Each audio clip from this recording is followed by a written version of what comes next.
Hello and welcome to Vortex Gallery 2024 here at Under Night 2. I'm Deadward here, joined by Rurik. How we doing, Rurik? Oh, I'm doing fantastic this morning. We have a bracket. I saw 50 plus people entering today's event. We're going to see some great Under Night action here at Vortex Gallery, and I am excited to be a part of it. Oh, super excited. Yeah, we got the likes of Vincent, Lufel, Katois. Really exciting matches we're going to see here to get started. Some of our top seeds already have Vincent and Lufel queued up in their respective round one matches. Yeah, that's going to be really good. And then, we can't discount other players like D-Led, who has been showing some pretty strong results at locals over at with the NorCal crew. Just a lot of great talent here that I'm looking forward to seeing how they perform. Yeah, and gotta talk about the big tournament in the room, Climax of Night, just a week away. This is kind of the last opportunity for players to get that big net play experience, that really competitive big bracket. So it's going to be very exciting to see how people are kind of piecing together their game plan with that kind of looming threat on the horizon. This is going to be a really big wind in your sails going into that tournament. Absolutely. And, Climax is known for having the death pools, the absolute hardest pools to get out of. And so a lot of the players here are trying to get those tournament reps and get that consistency going so that next week when it goes offline, they are as ready as possible. And UNI2 has just been getting more and more competitive. People have been figuring out the killing routes a lot better now. The infinite worth damage increase, getting more out of Veil Off and Grid Break. It feels like the damage multipliers that you can stack in this game are just so high, and people are keeping it so consistent. The big thing now is that people expect Uni tournaments to last a while, and they're just flying through them right now. Yeah, sometimes I'll see Under Night rounds that end in 20 seconds, and I'm like, yeah, that was just optimal. I got nothing else to say about that. Oh man, you got the Grid Break Celestial, so much damage, infinite worth minimum damage got tuned up so much in this update. Just very exciting, a much more volatile game compared to the previous version. So you can really see some like Cinderella stories coming together here, which is why I feel pools are going to be super fun to watch here. Yeah, absolutely. And for as much as we bring up just how much someone can just explode in the game, there's still the core of Under Night where if you are taking incremental advantages, if you're getting a single shield here and there, if you are blocking correctly, you are still going to get rewarded, and that will slowly turn the tide as well. There's absolutely going to be players that aren't winning in 20 seconds, that they're taking it down to the 80-second mark and just slowly grinding their opponent down. Oh yeah, there's still so much macro game going on in the background. Like you were saying, a good shield in the right spot can really change the tide of the match. And it feels like when you play good players in Under Night, sometimes you're like, I haven't won the cycle yet? Like how? It's supposed to be back and forth. Yours is supposed to be reduced while you have Vorpal, and I still can't win it. And you can see that mastery that player have over that system, the way they can get a dash in, an extra assault here and there, an extra shield, and that kind of grid advantage just compounds itself into more damage, more advantage, more wins for the player. Yep. And that's something that we see from the people that have been really putting in the time is players that really work to optimize grid wherever possible. Like sometimes maybe it's not worth it to go for the max damage of your combo. Maybe you score a few hits, go straight into the steer ender, take that free grid 1.5 grid blocks, and then try and finish out the cycle. But anyway, we here have our first match going in. Yuzu versus Merkaba. Anything you'd like to start us off with this matchup, Rurik? Anything we should know? I am so intimately familiar with this matchup that I anything I'll say is projecting my locals onto this, which is not fair to the competitors. I just want to see how they act out before talking too much about it. All right, well, it'll be nice. We have the expert on the desk here, but Gravity Penguin able to secure that first cycle. Already using it for this additional corner carry and damage. Can't get the setup yet, no meter. Yeah, but still, you know what? A meaty, if they're not blocking, that is just as good as a reset. All right, holding the worms. Very Oh, high there. almost. Ooh. All right, no block on the overhead, but new pressure started. This can kill if you spend meter. Not Oh, even. wow. So efficient. Gravity Penguin keeping that money in the pocket there, just in case he needs it for next round. Oh, nice. The air-to-air there, just barely squeaking it out just before the flight became active. And I love the confidence already from Gravity Penguin. You saw that just holding forward in neutral against Yuzuriha was getting so many grid blocks from that, and also just showing their confidence in the matchup, in their play. Yep. All right. Meaty. All right. No combo there. Not a big deal. The main thing that you care about is advantage. But this right here can kill if you finish the combo. Yeah, if you go for the infinite worth here, even the EX is probably enough, and we will see that the multiple punches there from Gravity Penguin securing game one. Yep. Big thing we've been seeing here is just Gravity Penguin scoring small hits here and there. Like every hit, even if it doesn't lead to a combo, is a grid swing, is a meter swing. Everything matters. Yeah, and definitely, I will say Proxy looking a little bit unconfident on the defense here, which means that Gravity Penguin is really getting a lot of mileage off of all of these knockdowns, off of all of these advantages, just because, like you're saying, every time the Proxy isn't blocking on Wake Up, that's a little bit extra chip damage, a little bit more in the tank. All right, but, you know, we managed to mash out here, and so we're back to that neutral game. Starter. Off the A will be a little bit scaled here, but again, you know, Proxy kind of showing their hand a little bit too aggressive on the defense on the wake up situations, and Gravity Penguin just abusing that every time, finding these chip hits, finding these big starters like this one here.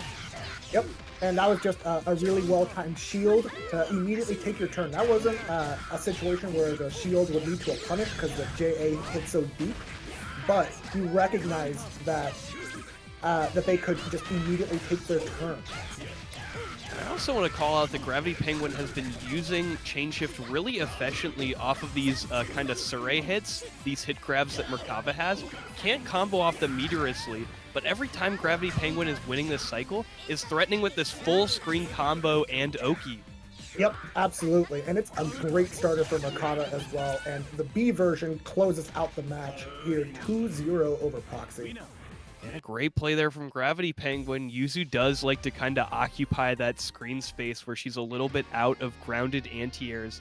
And, you know, the B Surrey just reaching a little bit too high, grabbing her by the throat there and biting her on the neck.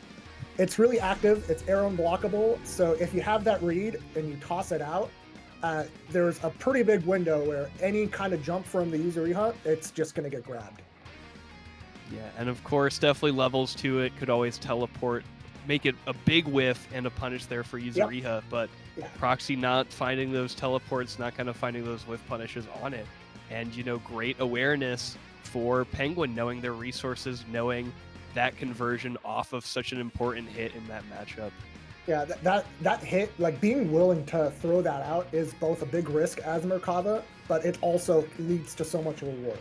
It's like, it's scary to do it, but you have to do it, and it was great to see it being represented. And great conditioning as well. You know, Yuzuriha may not expect that to be thrown out as many times as it is. So you start doubting yourself, getting kind of scared there, and Penguin doing fantastic with that.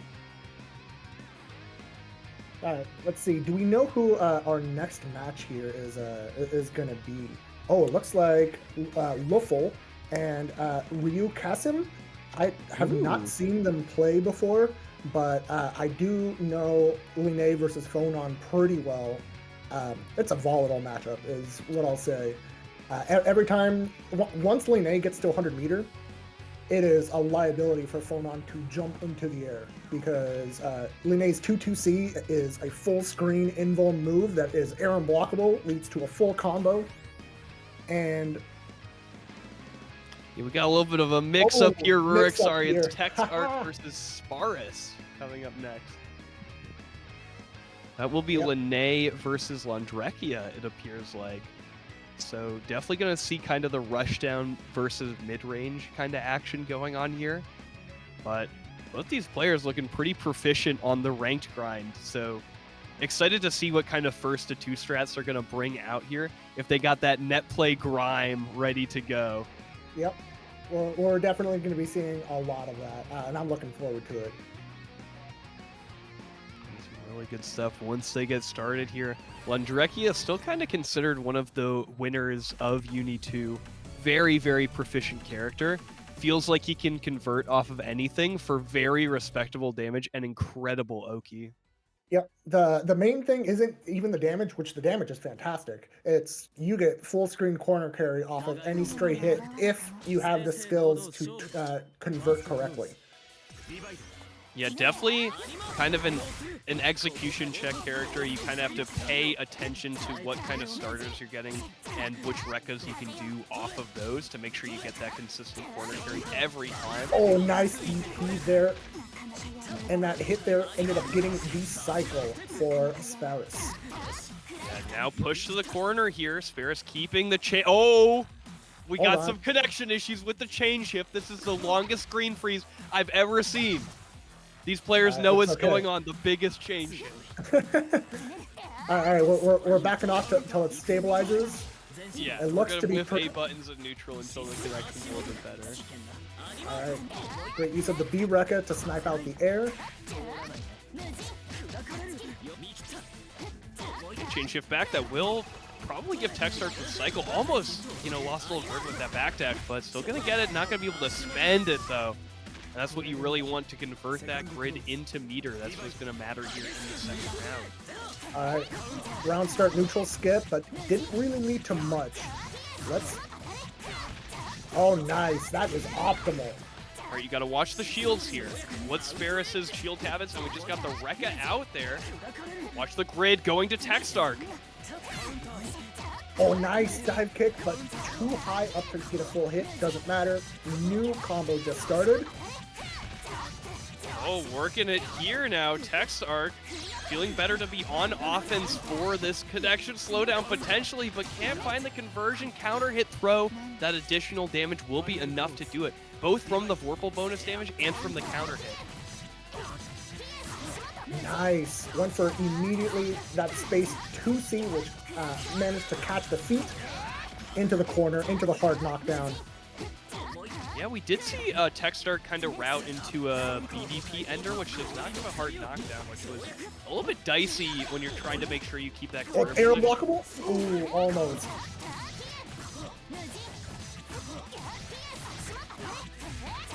Big starter here. Vorpal to spend. Oh, Techstark being very conservative there, respecting the force function. Go ahead, Rook. Oh, we are closing it out for the first game. Techstark ahead 1-0 here. But really, this match has been pretty volatile. It has been, one person scores a stray hit in neutral that leads to the corner, and then the other person collapses. So we can just as easily see this swing right back. Yeah, looking very volatile right now. Yeah, both of these players seeming to be kind of of the intermediate skill level, and definitely something you do see there is players have realized what is good, what their best options are, and they'll just represent that all the time. I feel like we were seeing that a lot because Sparris seemed to be mashing Rekka all the time. You can see Techstark really forcing it in with the dash momentum, big buttons that Lene has access to. And so that's kind of what you're seeing here is neither player knows exactly what how to deal with their opponent's strongest option. So it's just, I'm going to force my best thing as much as I possibly can. Yep, and raw Rekka from Landrekia, especially, they kept going for B Rekka, which snipes out the air, which is incredibly good against a character like Line, since she has a double jump, she has a dive kick, she has so many air options that just defaulting to using the Rekka that also snipes the air is just really smart decision making. Yeah, I do like how I'd say a little bit more passive Techstark has been on defense, has been really respecting the force function on Wake Up. Very consistent for Landrekia to get that. It's just a single input if you have the macro bound. So Techstark really you know, staying clear of those reversal opportunities, but is giving Sparus kind of an extra opportunity to kind of, you know, finagle around, do like a wreck on wake up, things like that, where you Yep. take you back in a place you're really not supposed to. Yeah, and you know, the spaced 5Cs from Lene is really hard to get out of for most of the cast. But like you said, if your DP is being respected, that means you can kind of wake up with whatever you want, and at the very least, it's not going to get counter hit. Yeah, definitely.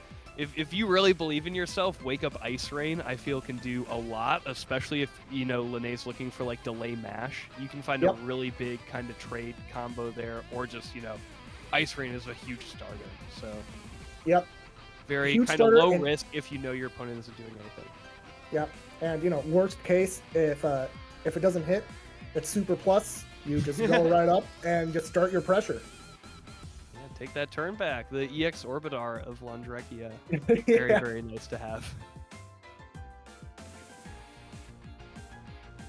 All right, so it looks like these guys are probably doing a little bit of a connection check just to make sure that they stabilize the connection before continuing, which totally get it. But it looks like they are ready to get right back into things. All right. Yeah, I mean, Sparus had a very good round one, but it felt like the Techstark really kind of had their game plan going exactly how they wanted to for the following rounds. So Yep. we'll see how Sparus can kind of figure out the reads, see if they can discover the Techstark kind of like flowchart here. But it looks like we will just be kind of mashing buttons to see how bad. No, I think this is a connection test. Okay. Unless they're starting, yeah, just mashing like 2B in neutral like that to me tells me it's a connection test. Yeah. I mean, they're a little close to each other for a connection test. But yeah, Nah. definitely it feels like this is mainly here just to like see if this is, you know, considered playable or not. Yep. So hopefully it stabilizes and we can continue. Yeah. There's a level with like net play tournaments with like things can only be so good. Yep. Like you can only go so many matches without running into an issue like this. It's kind of inevitable. Yeah, So, and even though we have rollback, like there's always certain peer-to-peer connections that just for whatever reason aren't the greatest. So unfortunate when it happens, but you know we will kind of figure it out and keep on pushing through. trying to find the way to resolve this in the most fair way possible. So, yeah. We'll see how this results at the end of this connection test. And, you know, what's going to happen to both of these players' bracket runs. Yep. So since we're kind of waiting for you, I'm just going to point out a few things that I noticed from like both the players that I'm curious to see if it'll get addressed going into the next match. So Techstark, as part of their pressure, really loves going into the B version of Lene's Mugen. That is like the little like two-part Rekka that moves her forward a little bit. Yeah, she steps into it. Yep. No canceling the first part leaves her at -6, but it brings her closer, so she can threaten throw off of it. It's either throw or frame trap. And Techstark has been using first stage no cancel to reset pressure quite a bit, so I'm definitely going to be keeping an eye out for whether Sparus is going to be challenging that. Yeah.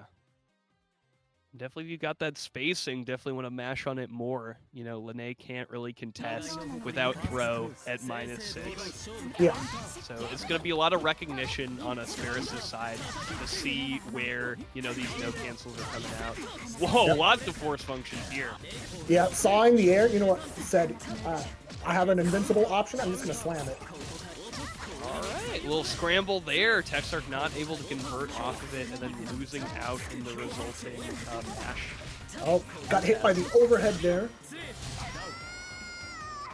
All right. Very quick round there for Sparus.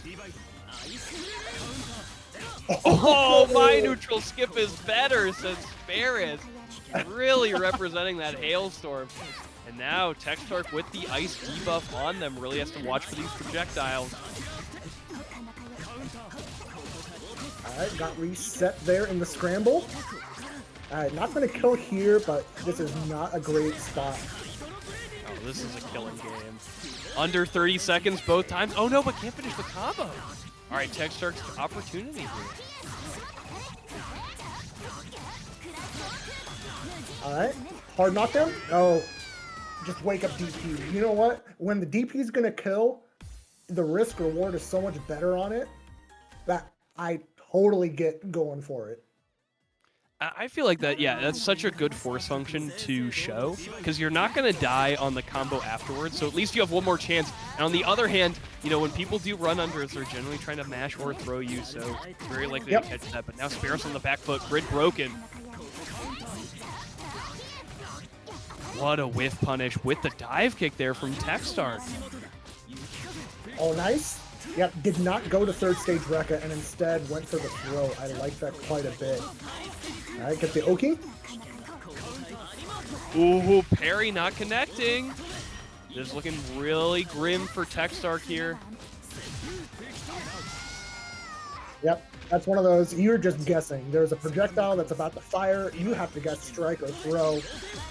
Sometimes you just guess wrong. Ooh, I think that was anti-air 660. So definitely could have gotten a lot off of that, but doesn't matter. Barris just keeps finding these hits. Oh, nice mash. Wow, the roll completely evading the force function. Disaster there. Yeah, kind of struggling to find the converts here. And now let's see if Sparrows can go corner to corner. Oh no, didn't recognize the bounce, and now we got the EX for Techstark. Still respecting the force functions, which I totally get. Yeah, and especially while on Dreki has a cycle.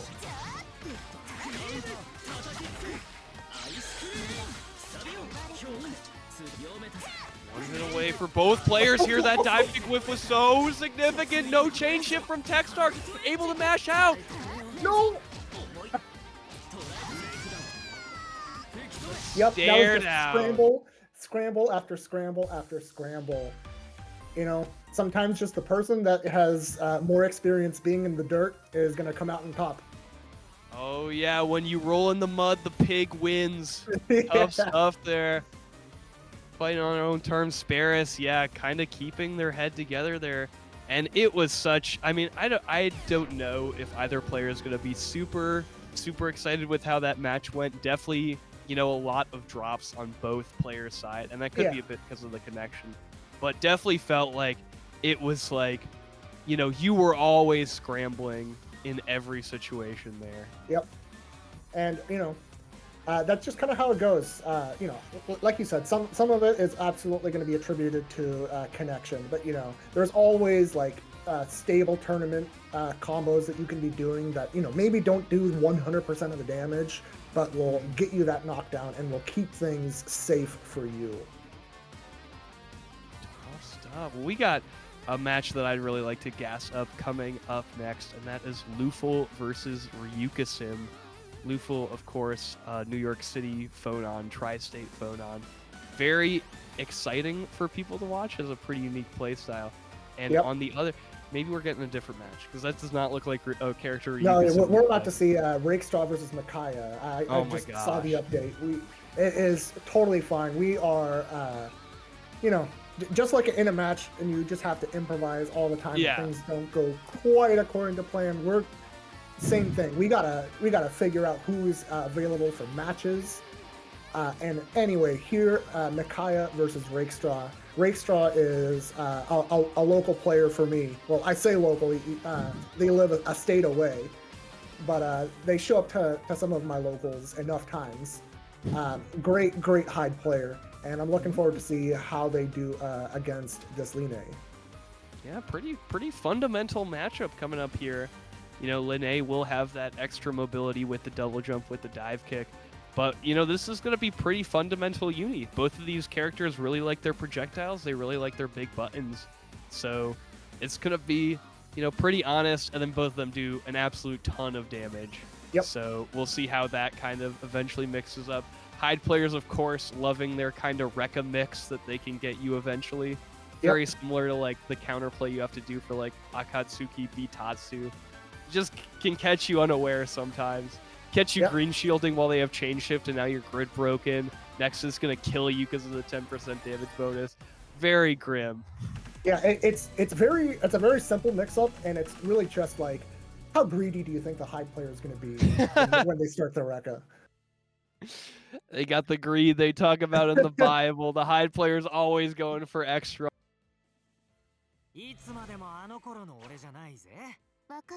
Let's get to it. Micah versus Rakestraw. Here we go.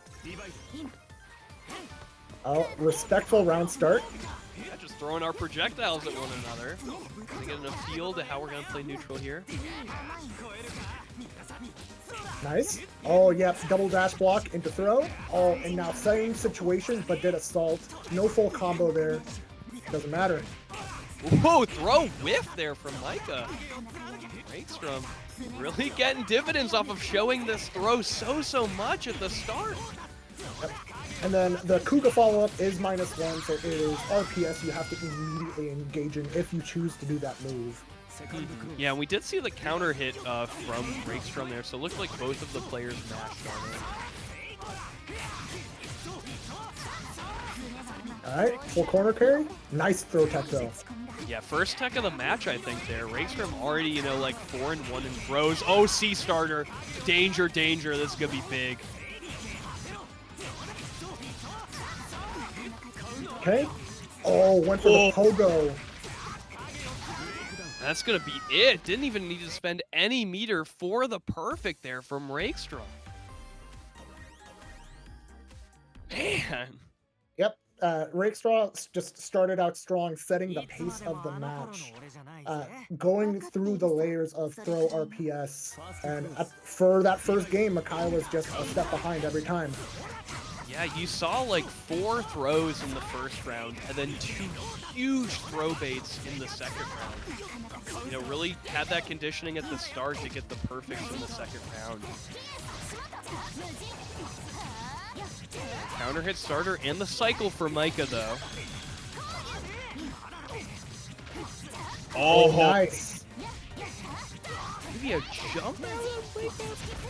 I choose to believe Rakestraw was counting on the DP being respected. Ah, gotcha. Waiting for the reaction, but it's something you just gotta commit on wake up. Like, you gotta read, you're just like, yeah, I'm gonna go for it. Yeah.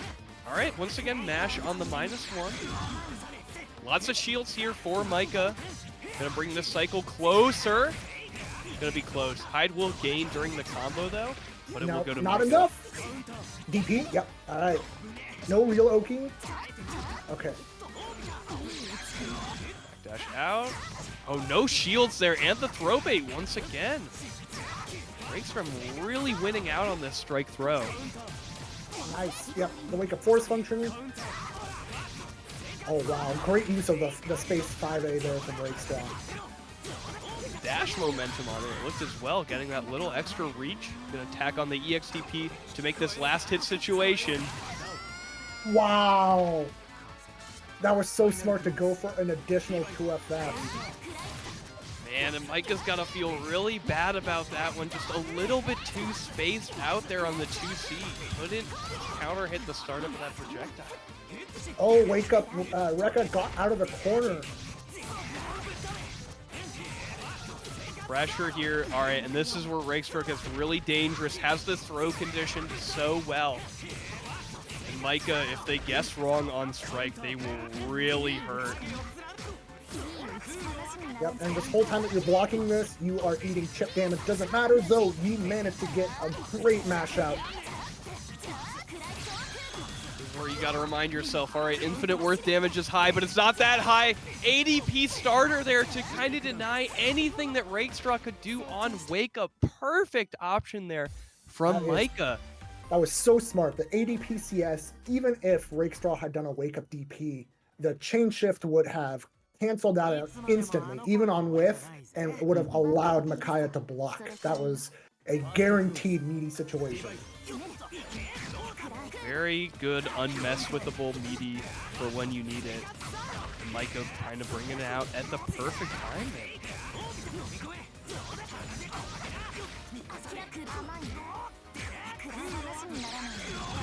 Alright, block on the overhead there will give the cycle to Micah. Oh, I Spending love that. To a no cancel, just to bait out the chain hit. You're not going to like punish them for anything, but it will get them to waste the resource. Yeah, right. If they're mashing like that 2DD, just trying to get chain shift out at the earliest kind of gap in pressure. Kind of make them spend it early on like nothing. Oh, dangerous shield, but the...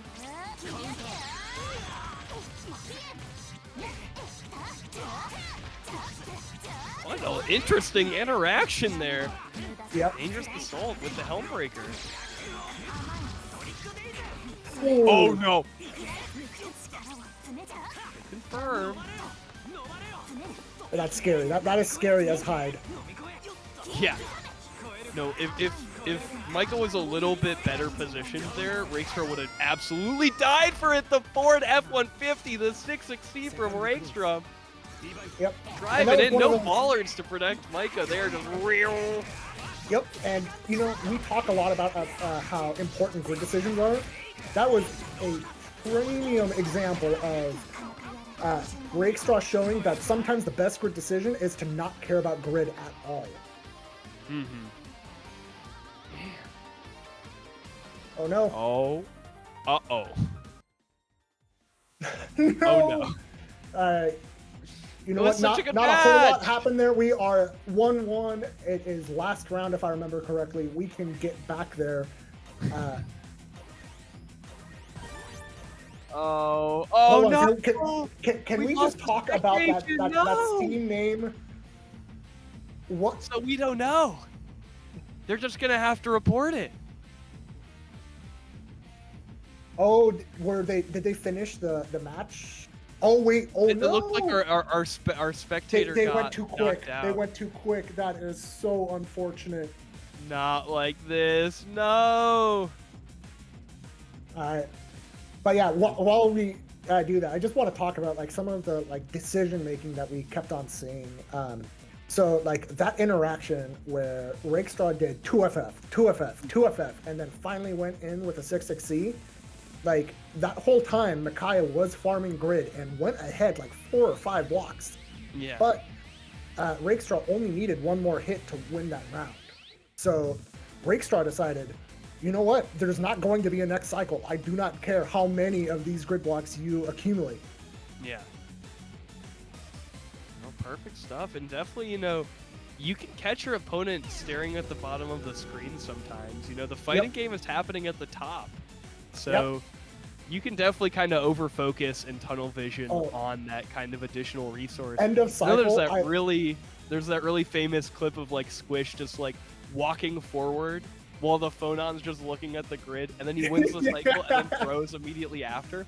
And it's like, oh, I didn't realize that the Phonon just is not paying attention to what's happening. He's just looking how many more seconds until that fills up. Yeah, and you know, so it looks like Micaiah did win, but like, you know, we saw back and forth, back and forth, back and forth. It was swingy, and it was like very clear that both people really knew the matchup, and it just came down to, you know, like who had a better read on the other person. Definitely going to be really exciting to see what Rakestrom's going to be able to do on the loser side of this bracket. Yeah, absolutely. All right, we'll be doing a quick little ad read here. Don't forget that Vortex Gallery is partnering with Frosty Faustings to bring you all of these fantastic side games.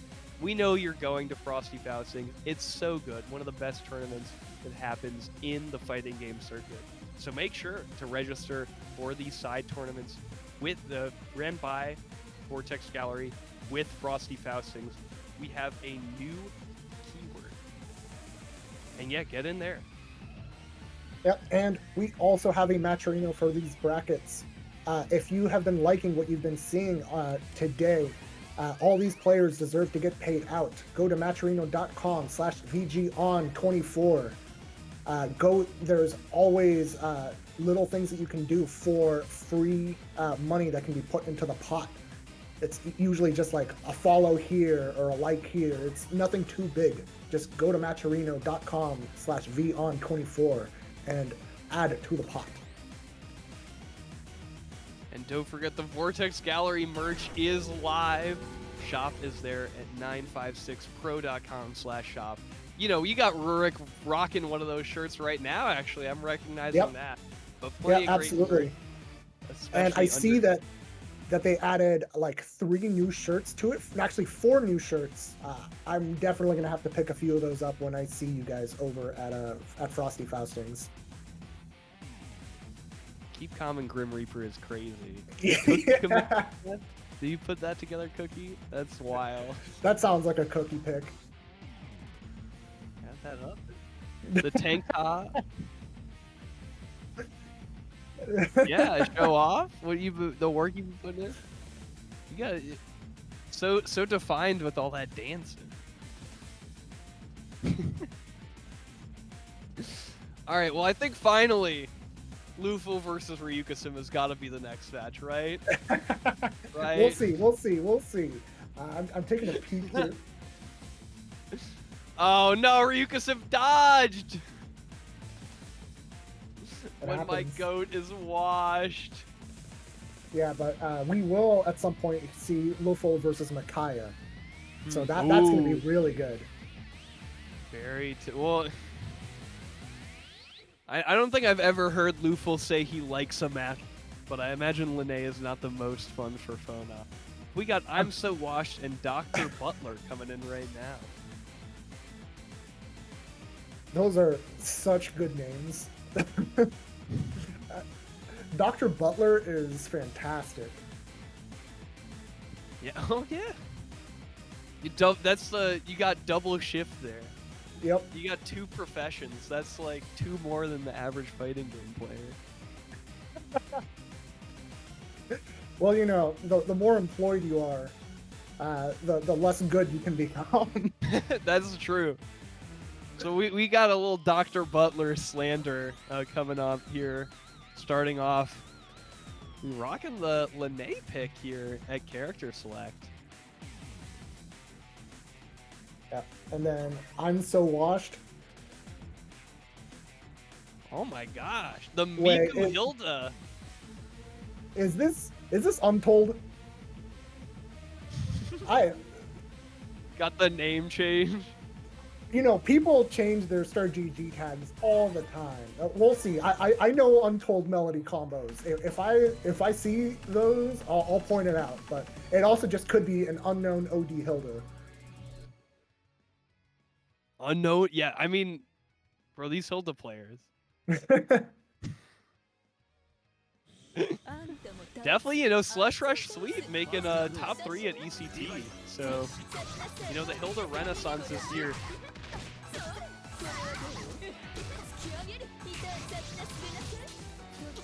Alright, knockdown, Bloom. What are you gonna do? Just keeping it safe. Alright. Brett here, oh! Invalid, but still gonna hurt.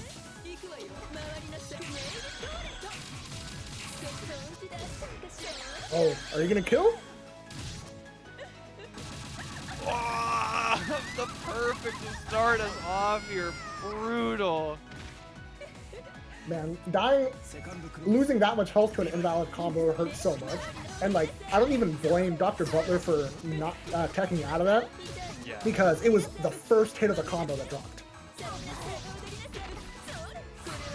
Rarely expect that. I'm So Washed, you know, coming in. Little West Coast action here at Vortex Gallery. Gonna dodge that EX Kuga. Barely gonna whiff there. Oh, overhead. Danger, danger. Probably not gonna be enough unless you build the infinite worth. We got it. Oh, just barely missed.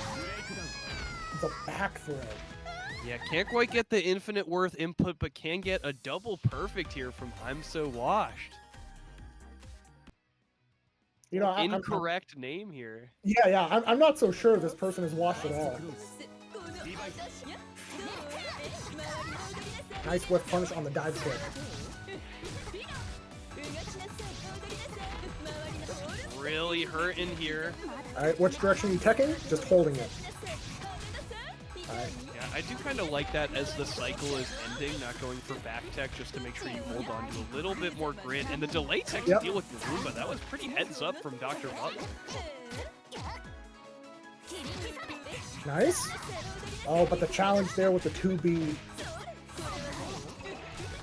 We're going to lose chain shift, not going to be able to do wake up chain shift for the safe DP check. So we'll have to hold whatever's coming next unless you die. This is so really risky. Struggling with the infinite worth tonight. Right now, yep. When you are in CVO state, you have access to a one-button super.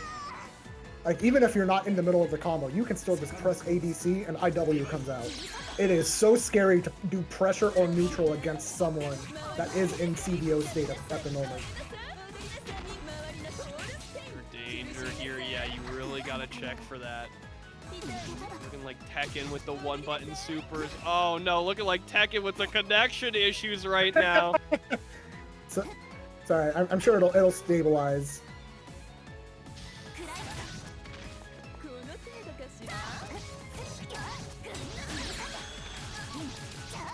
Alright.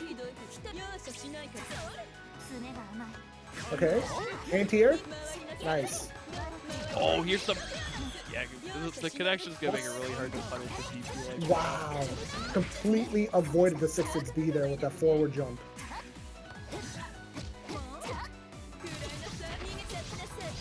Big match there by him, so washed. Almost stole the cycle. Butler, even with the constant. Yeah, that'll do it. Alright. Definitely did not need that, but gonna make us watch the cutscene regardless. I'm so washed. Starting off with the double perfect and now the double super ender. You know, I do not blame I'm So Washed for going for that ender at all because at that height, at that spacing, it is really, really inconsistent to actually continue the combo. It is like way, way more stable to just steer under IW. Don't, you know, drop the guaranteed game-winning combo. Just do what's easy. Yeah, definitely. I'm being a hater there. That was optimal, going for that infinite worth. I was like, it was like what? It was like a sliver. You don't need to do your biggest attack just to take away a sliver. That's come on. I have dropped so many combos in bracket that like every time someone does the easy thing, even though it's like overkill. Yeah, I'm it's like good for you. I get it. I get it. I also have been scarred by my past mistakes. Yeah, can't complain if it's optimal. So we got Vincent versus Vicky Viper coming up next. So I believe Vicky is still on Akatsuki, and Vincent is a Carmine player, as we just see right here. This is a matchup that Carmine players seem to all hate Akatsuki, and Akatsuki players seem to hate fighting Carmine. Who knows who wins this matchup? All we know is they all hate each other. No one's a winner here. No. A big thing that like Carmine players dislike is Akatsuki's parry can make Akatsuki completely bypass the 50-50. Because like if you get knocked down and you see the wheel, you wake up parry and you can just keep slamming parry if you just don't want to deal with the mix. Very smart there, and I imagine that Vicky will know the counterplay there. Vicky Viper, of course, you know, TNS 9, top 8, under night 2. Definitely know, and then just like proficient in so many fighting games. You see Vicky Viper playing everything. Tell us a little bit about Vincent, Rick. I mean, Vincent has been a net play grinder since I don't know if they started playing at the start of UNI2 or like end of clear, but they like very quickly got better and better and better to where at this point, you know, they can, you know, knock out basically anyone. Oh yeah, and what a character to pick starting off with UNI2. The power is in your hands, Vincent. Very exciting to see that. Yeah, so we got, you know, maybe, you know, don't know Vincent's, you know, entire history so well. But maybe a bit of a newer player versus Vicky Viper, who's new to Under Night, I believe, but not to fighting games as a whole. And off to the races here, Vicky. Here we go.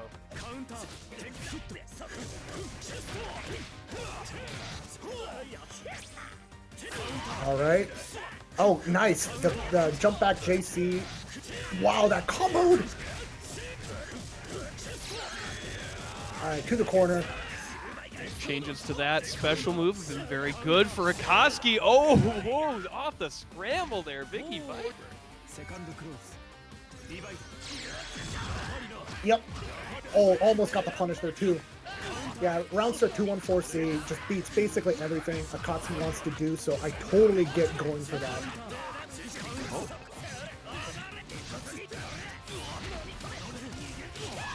Up, here we go, is able to set the blood prison off of this.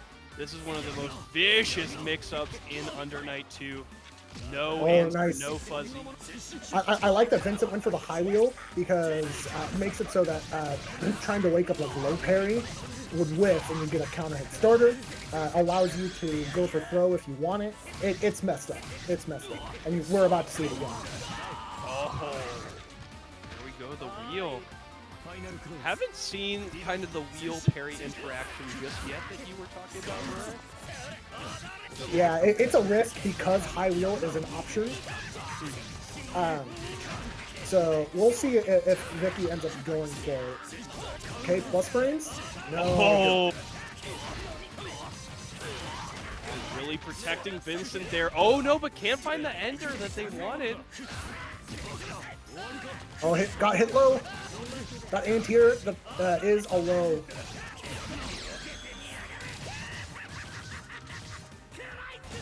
Cleaning it up, Infinite Worth stealing Vicky's blood right out of her veins. With that, Vincent gonna take game one. Very close there, though. Gotta say, but the Carmine advantage stage just seems to be too much.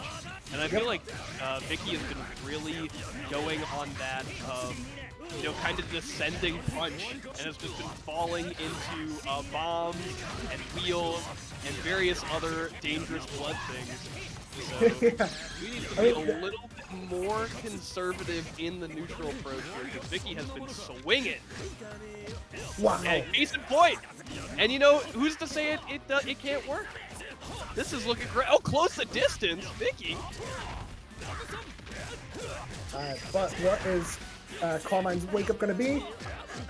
Fake high into low, double overhead.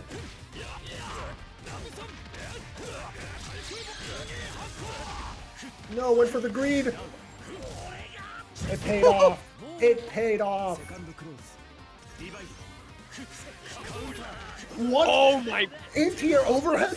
You have to hit the convert off of that. You can't just go for that with not committing. Oh my god. Now Vicky gonna lose the cycle. So much meter on the side of Vincent here. Maybe the dash forward. Yep, DP.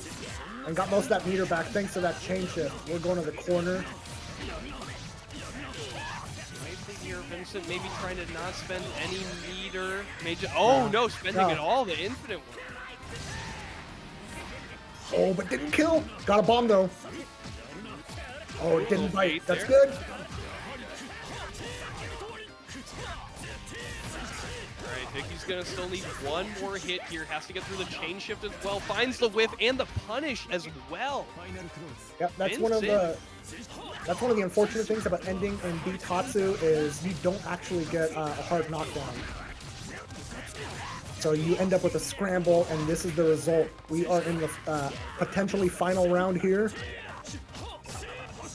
Vicky not stopping with the offense here. She is so good at the strike throw gameplay. And also the movement around the projectile character has felt so good. She's always willing to take that bold dash in, threatening Celestial here. Once we get a drop, we'll get it. The apotheosis of Vicky Viper. Here we go. Oh my god. Okay. Got a throw, got a wheel. Oh, Vincent has to kill here. I don't think you can, but you have to. No, there's not enough. Oh, no, no, no. This is not where you want Vicky Viper. Card throws her away. Get her back. Oh, it's still not working. Yeah. And with that, Vincent gonna be continuing on the winner's side there. So scary against Vicky Viper, but able to keep their cool there. Vincent. That was my heart is beating. A back and forth matchup. Like, yes, it was a 2-0. Man, it just kept going back and forth, and at any given point, one or the other person had overwhelming advantage. Wow, and I gotta respect the rushdown a lot from Vicky Viper there. I feel like she was navigating kind of the Carmine pokes and especially the projectiles in a way that I feel like most players would not be willing to do so. I think Vicky was very, very bold, and it paid off in really big ways, the way she was able to close the distance at advantage and just really pressure like that. Yep. I mean, really, this matchup kind of came down to, can you handle Carmine's wheel Oki? Because, like, in neutral, Vicky honestly was having pretty high advantage here. But now we're going to get, it looks like we're going to get Masamune Ninja and Makoto Hikawa. All right. Ninja coming in with the Enkidu right now. Yep. Ninja, as far as I know, has been playing since ST. He's, come in and out of the Under Night community because, sometimes you just want to play other fighting games. Yeah. But has been an Enkidu main since day one, and that I'm looking forward to seeing like what level of mastery you get from someone that has spent that many years on one character. Yeah, definitely the joke in ST was that Enkidu was barely even a character. Really struggled in kind of every aspect of the game, but has gotten a lot better over time. Did get nerfed from his previous 6FF iteration, which was maybe the strongest version of the character, but maybe also good that they nerfed it. So we'll see now. Coming in Seth. It's been in and out. It feels like every Seth player was dropping him at the start of UNI2, and then Seth players keep winning stuff and making it top 8. So yeah, he's a very tough character to be good with, but he really pays dividends when you put in that work. Great anti-air. Pretty nice there for Enkidu as well, that kind of negates the potential side swap. It doesn't matter which side Seth teleports to, that anti-air should connect. Oh, overhead? Alright. Oh, and the 360 ender. Oh, invincible command grab off the jump. Okay, unblockable. Wrong direction, air hit there, and great conversion there by Masamune Ninja. That is pretty difficult to convert off of when you're expecting a ground hit and get that just barely off the ground. Ooh. Yeah, that 4C does have projectile deleting properties. It is very good and something as the Seth player, Makoto is going to have to be aware of. Okay, whoa! Caught him off the back. Good block on the overhead and the roll out as well, and advantage for Hikawa. Oh, nice. Great VO to keep the corner. Got frame trapped. This is gonna hurt. Yeah, this bail off is adding 10% additional damage off of every single hit, as well as allowing for this infinite worth. Against Seth health, that really hurts. And the throw is gonna do it. Round 1 to Masamune Ninja. Whew. Great set going on between these two, but it really does feel like the Seth health is really hurting there. Kind of got deleted once they got put in the corner there to block on the overhead once again. Yeah, and there's just like a level of matchup knowledge that we were seeing from Ninja that he's just a step ahead on this. Like the use of parry to deal with the meaty 6-6Cs. And meaty 6-6C from Seth is something that usually is there to like mess with someone's inputs, but parry doesn't care about that. Yeah. You have this orb. Oh, tried to delete it with the 4C, but a little bit mistimed there. So maybe just trying to pull the hurt box back. Oh no. Yep. If you're ever in the middle of a Seth combo and you see Super Flash and you get grabbed, be ready to try and block correctly. It is not like a pure 50-50, but it is hard to block. The hard to blockable. Good shield there. And that was such a hard read. Yeah, Makoto went for... Was that B command grab? Yes, he went for the anti-air grab. That was a crazy bird. Oh, good parry. Oh my goodness, even the that pressure. Was so smart. That was so smart. Man. When I Really talk good. about character mastery from playing the same character for like 4 years, this is what I mean. What a matchup mastery as well, like navigating the orb situation so well. You know, we've seen so many answers before, see the parries, really working Kawa's kind of often carefully here. Yep. Nice, whoa. Okay, you're behind in the cycle. Oh, okay, did not give away Celestial. But this is a lot of meter that can happen. Dive whiff was so scary there, but it was smart because Ninja didn't want to mash off of it because of the orb so close to fire. Oh no, that was so scary.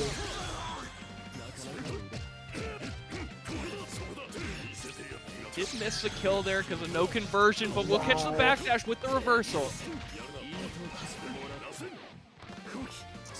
Okay, okay. Next hit will kill regardless. Alright, you gotta pop this chain shift soon, Hikawa. Oh no! Yep.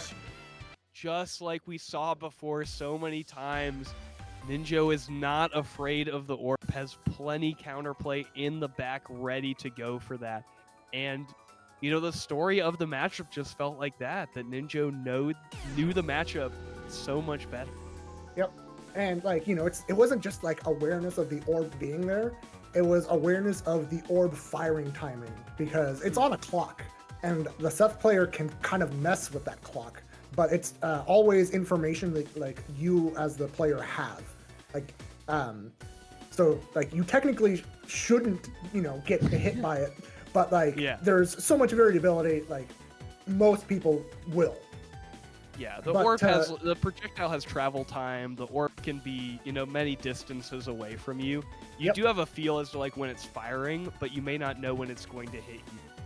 Yeah, and so to be ready at the correct timing, at the correct spacing, to press that 4C to delete that and immediately go into something that will challenge Seth safely, that is very difficult to do, but we saw it done masterfully.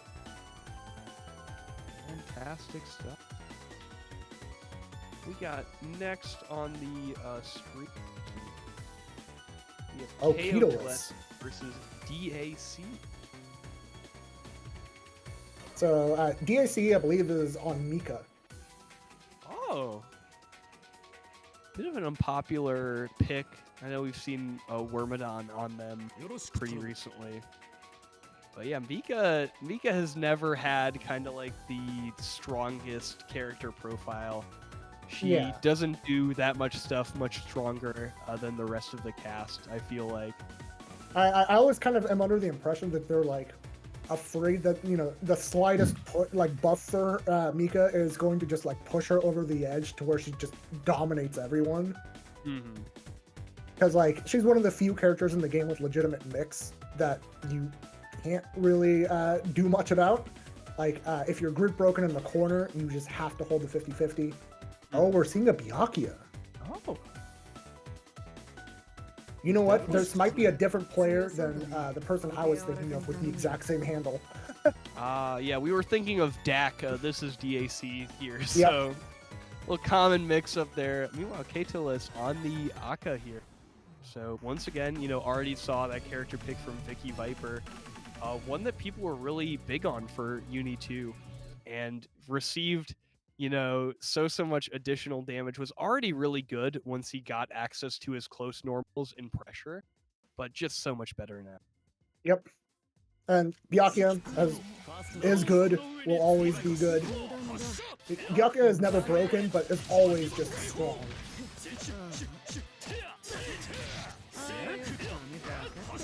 Definitely, yeah, has been super good at every version of the game. Nerfed his kind of grid game from webs a little bit, but his fundamental game plan is still just so good that even after losing what seemed like a really strong tool, he still can just run that mix-up, run that neutral game that he's always had. Yeah, and the biggest thing is just Byakuya's 5A is so good for being a 6-frame normal. It just covers so much screen space. All right. Even after Throw the one. AB ender, still able to win the cycle, and off that throw, we're going to see the first going to Kato.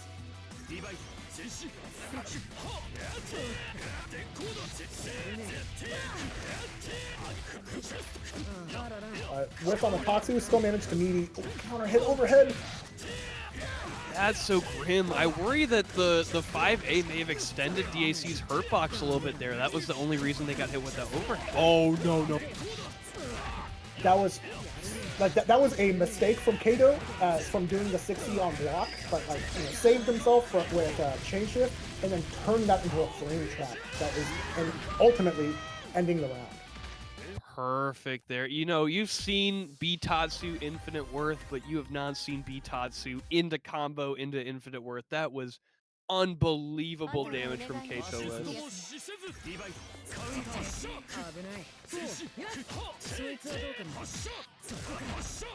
Okay, no combo here. Oh, catching the backdash there. That 2C so active from Yaki. Okay. All right, lots of meter for DAC right here.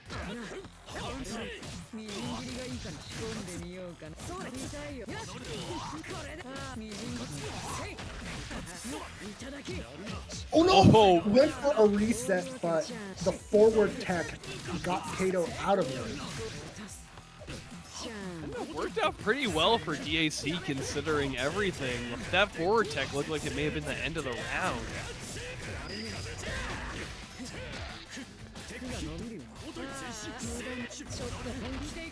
Alright, bail off, get out of here. And good to strip the cycle off of Kaotolis as well, but I believe this will be the round win, and that's going to be no meter for DAC going into this set point here for Kaotolis. Oh, but the round starts 6-6B, catching low, this will go to the corner.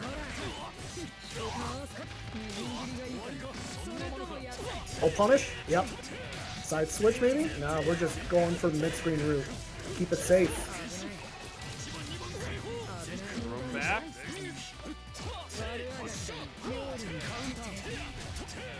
Wow. Tip range here.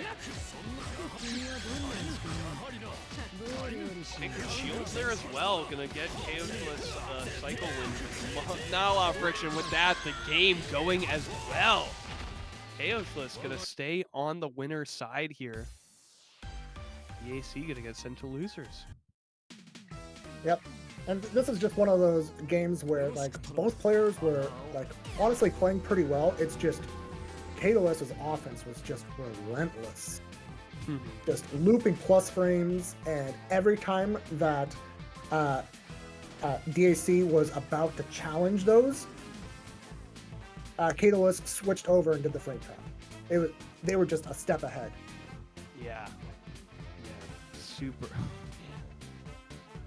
Very good play there, and it felt like, I feel like, did DAC get a single kind of spider jail setup there?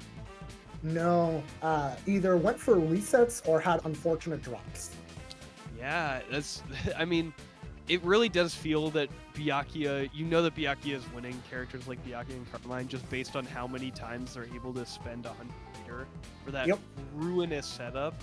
And when Byakuya is not able to get it a single time, you know, that kind of tells the whole story of the matchup. Yep. If you can't put someone into Web Oki as Byakuya, that's really tough. That is an uphill battle. I think the other thing as well is that DAC got a lot of opportunities to CS catching, you know, the red mist around Kaotis, but without the 100 meter already built, was never able to kind of punish those situations. So even though like was getting what should be like a winning situation in UNI2, the fact that there's no meterless reversal or way to threaten those buttons coming out felt pretty bad for DAC, I think. Yeah.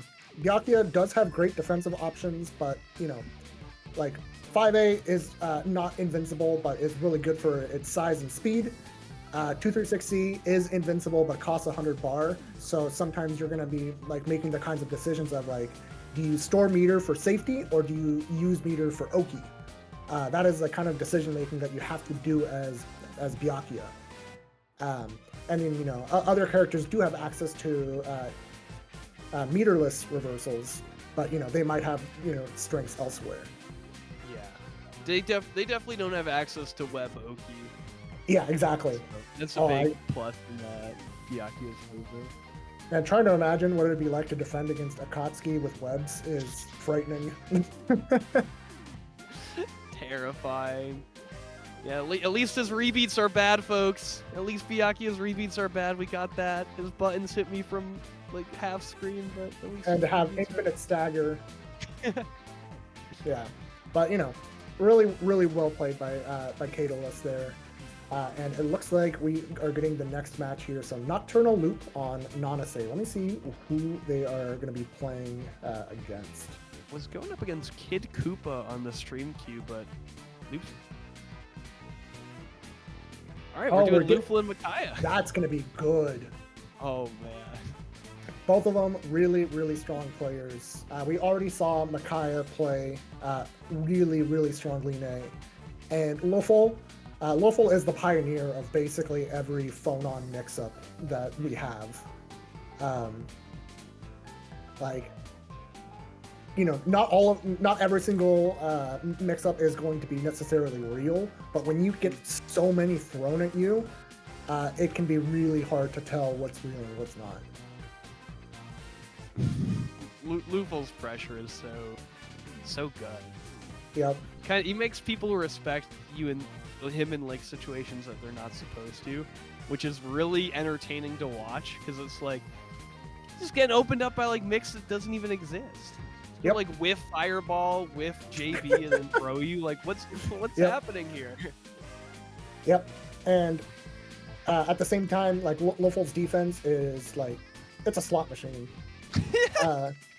Lufel will mash out with the bravest things, and also Lufel will just block for a long time. It is hard to tell what he is really thinking, and if you don't know what your opponent is thinking, that is bad news for you.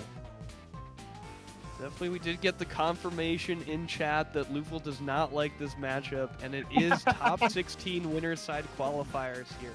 So we do have some stakes going into this. Who's going to continue on in that easier side on the bracket and who's going to be sent down early. Definitely both players wanting to hold on to that consistency that winner's side offers you, especially as top 16 is going to get a lot more competitive.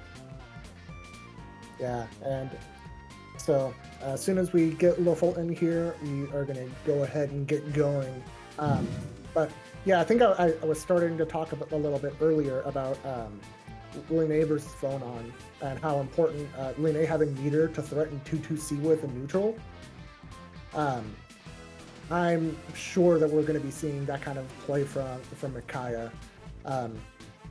Another thing is like when Line is doing pressure against Phonon, there's a distance like just outside of Phonon's 5A range that Line is really strong at, that Phonon really doesn't like dealing with. Yeah, we'll see how we're able to navigate that. And especially, kind of Lufel was playing some sets with me at ECT, was saying that the meme with Phonon is you just jump at her. Both her projectiles are pretty bad against players who are just holding up forward. So, and Linnea is definitely a character that's like, she does that in every match.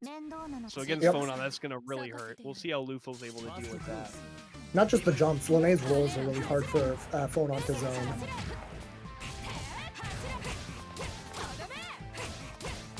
Wow. That was optimal. That is the, only works if you start the combo close to corner, but not quite at corner. We're seeing the pretty standard Lufel offense here. A lot of, fireball into the explosion there, into the button. Very ambiguous how many are going to come out. Alright, but you know what? Micaiah right now is grid broken, and that means Micaiah is building almost no meter for that.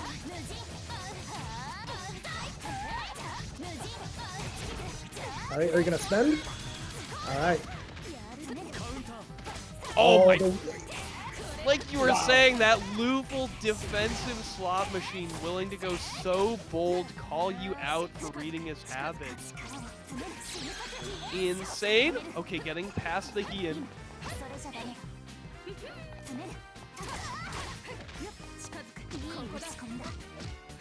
Oh, trying like to that. bait the shield there. Can lock out phone on from, and he cancels. Disaster for Luke. Micaiah thanking their lucky stars for that start. No!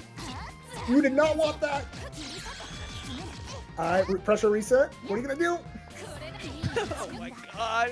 Oh no, now Lufel's at advantage. Fireball for Fireball. Both jumping for plus frames here. Cycle going to Lufel, spending immediately not. The counter hit was enough. Wow. And that went down to 10 seconds remaining on the clock. Oh, I like that veil off a lot. Get off of me. Oh, nice block on that. It is out of install though now for.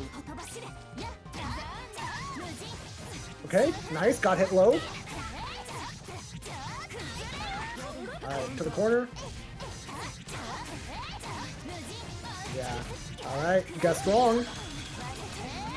Hurt for it. Grid was pretty close there, but Micaiah gonna take it, going immediately for the assault chain shift mix. Very difficult to block. Those are usually around 20 frames, so you gotta be on deck with your blocking to be ready for those. Yep. Alright, one round apiece. Okay. Lofo very clearly scouting shield habits right now. Doing a lot of empty jumps and lows. Woohoo! Great throw there from Lufel, kind of figuring out that Micaiah was looking for the shields. Trying to win that grid cycle. Lufel gonna get a ton of advantage there, a ton of meter off those grid. Double 6-6B. I need to point out that that button is like minus 15 on block. And Lofo is just like, yeah, I'm gonna no cancel this and then do it again. Oh, get the perfect. Infinite worth. Here we go. Like, Lofel's instincts for when people are just gonna hold something are so good. Man. It's so good, and you're so lucky that Lufel didn't have chain shift there, because one of the few things that he has labbed out is the fact that CVO with throw infinite worth is universal on the whole cast. So that is his favorite way to end a round. Yeah, it is. Okay, we'll concentrate just to see if we can find the hit there. I think Lufel realized that he was not going to win the cycle.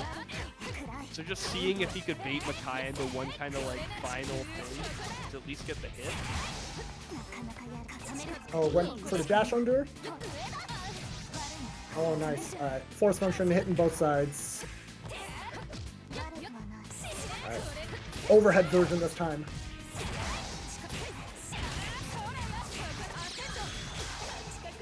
Alright, get the hard knockdown. Nice, good block on the overhead. And retreating back to that optimal range as well. Nice blocks. Pressure.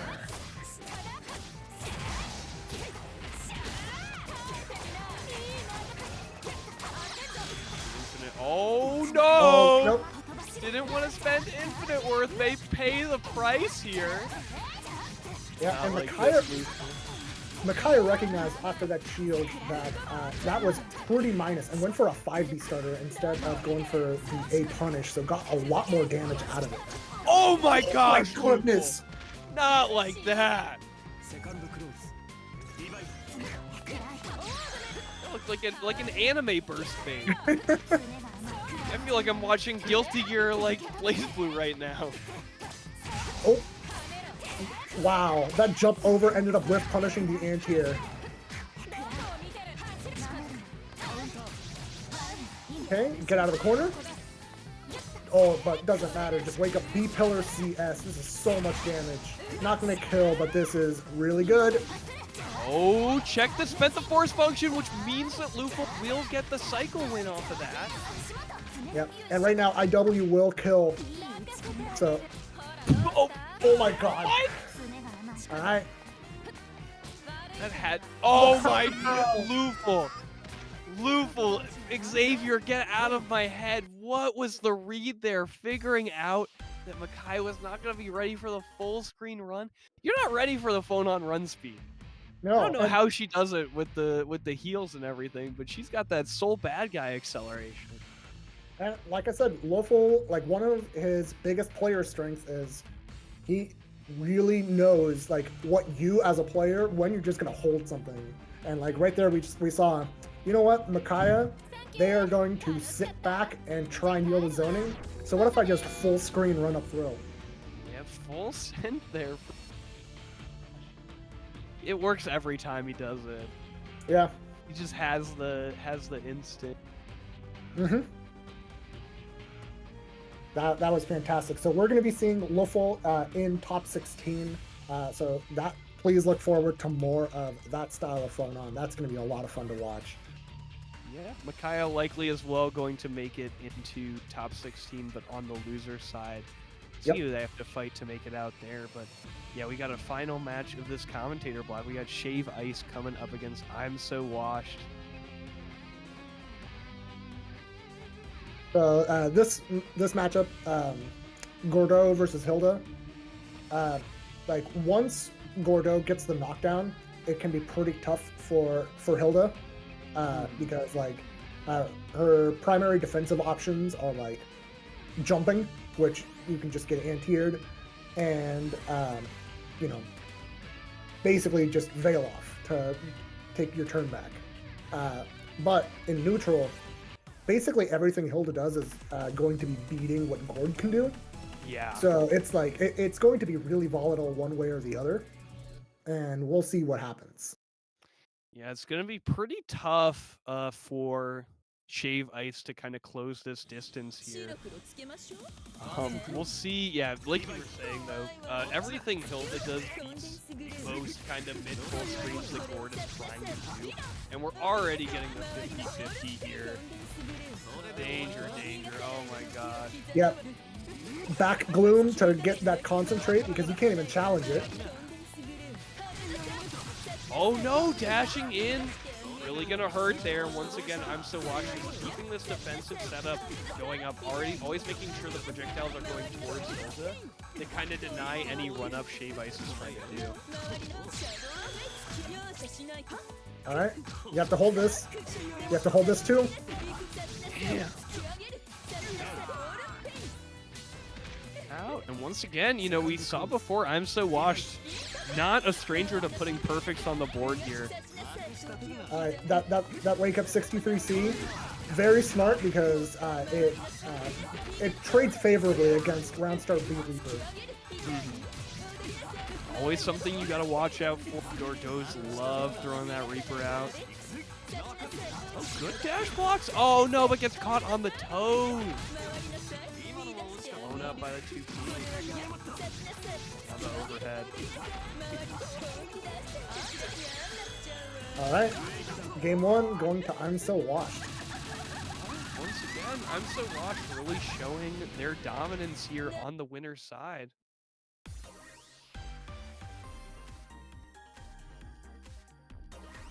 Taking a moment at the rematch screen. I like that from Shave Ice, just kind of keeping their mental composed. Trying to figure out what the option here is to threaten I'm So Washed.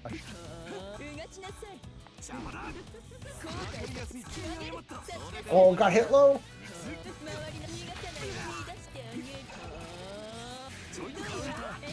Oh, wow. Mortal Yeah, that 3C hitting a little too low. Alright, now you can get started.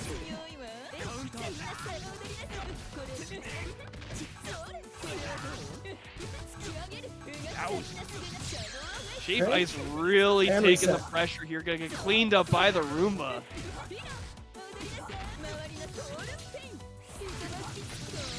Okay. No, this isn't gonna kill. Oh, that was so scary. Oh, I wonder if Shave Dice tried to do a C Reaper there and just flub the input. Walk back once again. I'm So Washed just making sure to stay. Okay. Caught now. Yeah, but no real Oki from that unless you are like close enough to get an A button. There we go. Chain shift, CS, C Reaper. Oh no, 5C a little bit too close. They're gonna get caught by I'm so Washed. Oh, the third Triple overhead overhead. did it. Oh no! Whoa! Yep. Yeah, the JCC is pretty tricky. And that'll do it. I'm So Washed moves on to top 16 on winner's side. Very clean once again from I'm So Washed. Really just showing facing confidence in their Oki, in their neutral, and making it into winner's side top 16. Yeah, a really big thing that I liked about how I'm So Washed was playing is they kept opting for cycle control above all else. Because cycle for Hilda means meter, which means you can put more stuff on the screen. That is more Roombas, that is more EX skewers, that is a lot of things that you can be doing to make neutral that much harder for your opponent. And so instead of going for mix every single time, I'm So Washed kept doing the gloom that would point at Hilda just so that they could concentrate and concentrate in a way that is very tough to challenge. So that was just super smart. And don't forget, right now you're watching Vortex Gallery. Vortex Gallery is sponsoring or partnering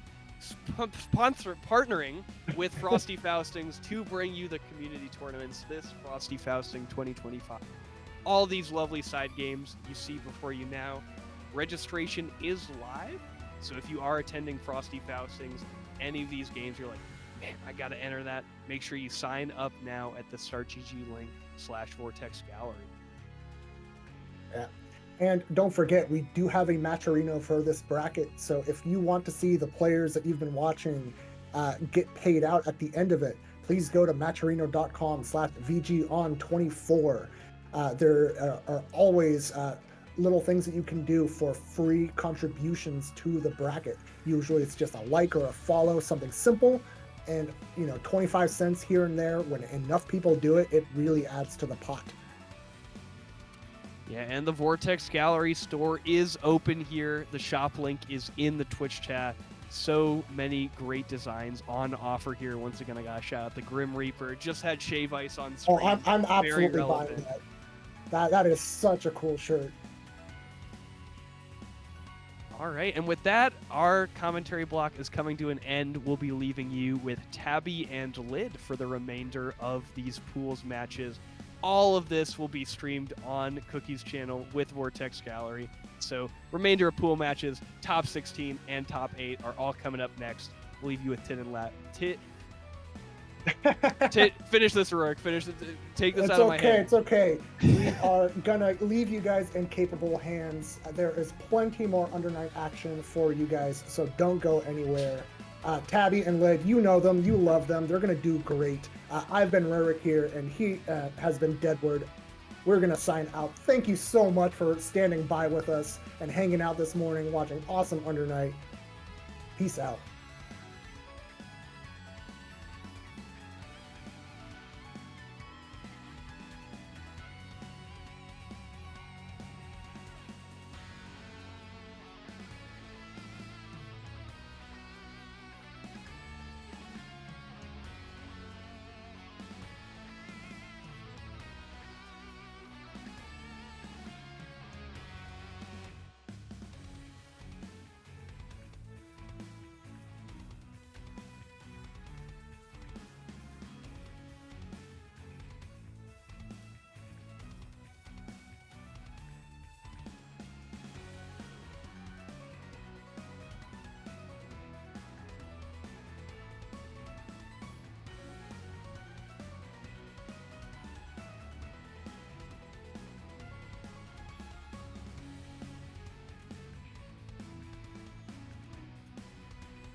Good afternoon, good evening, and good morning, everyone across the world. Thank you all for tuning in to Vortex Gallery Online 2024. I'm Tabby, Lid's joined with me, and we are here for the Under Night 2 Top 16. Yes, we are. We've got a pretty set top 16 right now. We've got some familiar names in winner's side. You know, Vincent, Luffle, Catalyst. You've seen their names in other net play brackets before, and then we've got some maybe names you haven't seen before on the loser's side. So we've got a bit of familiar names, but also you might end up seeing some players you haven't seen before, or maybe see some characters you're not used to seeing. So definitely a bracket you want to stick around and watch. Absolutely. Absolutely, indeed. Yeah, we like you were saying.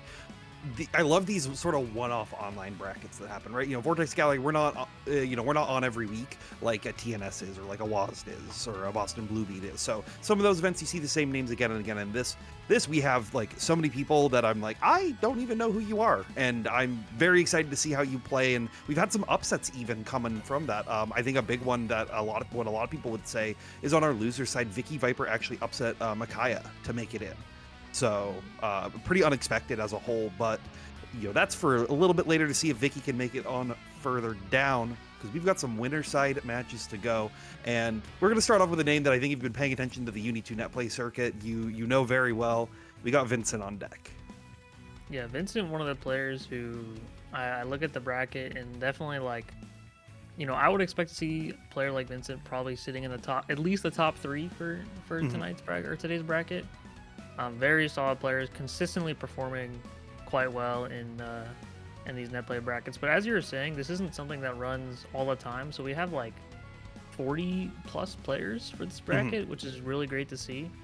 So Vincent might run into players that they're not familiar with. You know, Loop pulling out the Nanase. Nanase, a pretty strong character, just like Carmine. So maybe there's some play style that Vincent's maybe not used to, but he is on winner's side. He's trying to get in this top 8 winners, so we will see if Loop has any sort of, counterplay. It's also on them to know how to play against Carmine, right? So yeah, and we'll have to see. They are Loop is SoCal, if I remember correctly. So there is like Carmine players around there, especially if you are grinding net play, though. This is a character you have to be worried for, and to get those ranks you have to be grinding a little bit, but we'll get right into the start of this. Vincent just trying to control the early pace of the game right now and not allow Nocturnal Loop to get too much going on. Yeah, you see Vincent using these 6Bs, but not allowed to set the wheel in neutral like that. Good as Soul from Loop going to guarantee the cycle as well. Now we're starting off with some corner pressure. Yeah, I just going for the stagger ace, trying to see if Vincent's gonna bite on their pressure, right? Nanase's really want to find those big counter hits to get their party started. But you can see right now Vincent doesn't want to engage in that close range at all. They know it's going to be dangerous for them, so they're just going to try to keep zoning out, try to keep punishing Loop for trying to get it. Yeah, Vincent is a player where they're very effective at using all of Carmine's strong tools, and he puts the pressure on the opponent to adapt. So he's going to keep pressing the really strong stuff, and you got to show him that you can deal with it. Yeah, but Loop already showing off a little bit, like finding a good B-wheel right there to actually connect in when Vincent's pressuring out, forcing them to come up close. But Vincent immediately just resetting out to be a little bit more safe, punishing off the CS Red Flash with the EX grab. One more grab, do it again. Okay, cycle getting closed. Still going to Vincent. Both long round. No chain shift on the DP with great 2-3-6C from Loop. Should be able to take the round with a double EX. Very nice. Closing it out there. Loop did have to show that layer of like knowledge early on into this set, though, which will change how Vincent plays, right? And I think Loop was like, you saw a lot of opportunities for Loop to have 100 meter to go for EX Sword Card to blow up some of those attempts, but they were really just waiting for the big moment that they could use to strike around Vincent. Now waiting for their moment to throw, but these strikes keep coming out. Yeah, good defense from Loop is down in the corner, but does have the cycle, so could get some good usage out of it to get out, but even with the chain shift, yeah, it's going to be hard to get out. Great spacing from Vincent there, staying at that tip 5B range. Yeah, as well as covering like potential like aggressive creeping edge that would be coming from Loop as well. Just a really, really good spacing to be at. Setting up double bombs as well. Holding one more down, trying to get Loop to panic right there, but Loop staying cautious, holding down back.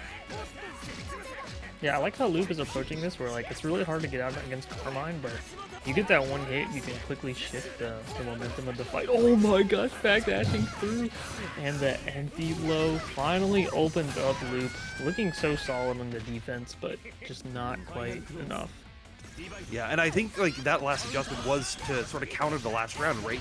Vincent knows like, okay, Luke's waiting for me to just go for a wheel steal and try to just EX sword car out to steal this game back. So I'm just gonna play very cautious and try to be blowing them up for that. And right now, Vincent looking like they're gonna loop that again. This backdash not gonna work out this time for them though, as Luke does find that 2C to connect. Yeah, I like the 2Cs to try and beat the backdash shimmy. Loop seeming pretty aware of how Vincent likes to go for the throw RPS situations. EX sword car. Oh, that's not a projectile. Oh, and there's the shimmy. It finally lands. Big reward for Vincent here. Yeah, and having that shimmy finally land at this stage is like super huge. So we'll be setting up the Bloodhouse right now, going for double bomb. We'll see if they keep the staggers out, as they are a little worried. No, we're just gonna go for some basic low, as Loop thought a mix was coming out, and Vincent will take game number 1. Yeah, that one shimmy is obviously like the reward on hit is massive, but it also sets up that final guess for game situation. So that's one where you're like, maybe I should take the throw, but also taking there gives you grid for the cycle and the classic RPS. It's kind of a lose-lose situation all around, so you sometimes just have to pick your poison. Vincent just keeping with that stagger, very, very cautious. Yeah, I like a little concentrate from Vincent as well. Works out, gives him the cycle. Sets up Bloodhouse once more. Double bomb set brings him right close to 100 as well, so they'll be able to loop back into the bomb house on whatever the next hit that comes out is. It's even from Loop. Oh, but the low stood up, trying to do something. Vincent now on a set point. Yeah, I think they were trying to like bait out Loop for being a little bit more aggressive on that shimmy, but Loop just allowed them to come in, found the connection with the falling JB. No continuation right here. So Loop, I think, is really just looking for that fireball to come in, be able to close the gap and able to take their turn, and that's a good start with the counter hit JB. Here, Ender gives us the fireball setup. The 6-6C lands. Loop working on their own Okizeme. Oh, the 2-1-4C beating the 2A there. Oh my god. Wasn't able to find the hard knockdown at the end of that combo that they were looking for, so Vincent got to use the Blood Rain, got able to get out of it, set up a nice 4K route, get some good Okizeme, forces out the guard thrust. Floating right over the 6B. Wow, what a mash. Yeah. Oh no, forgot the tech, so Vincent got a lot of free damage right there. Throw once more. Alright, now you gotta guess. Oh, the TRM! Oh, the throw RPS. Vincent taking it fairly convincingly with the 2-0. Yeah, I definitely liked what Loop was doing, right? I feel like they kind of had they had the right ideas at the right time, so they just weren't able to continue it over and over again. And whenever they brought a new idea that there was counterplay to, Vincent brought it out immediately, and Loop couldn't find that next layer like right at the next interaction. It'll come maybe an interaction 1 or 2 down the line. So definitely great stuff from Loop, but just a little Vincent was just a little bit ahead of the curve.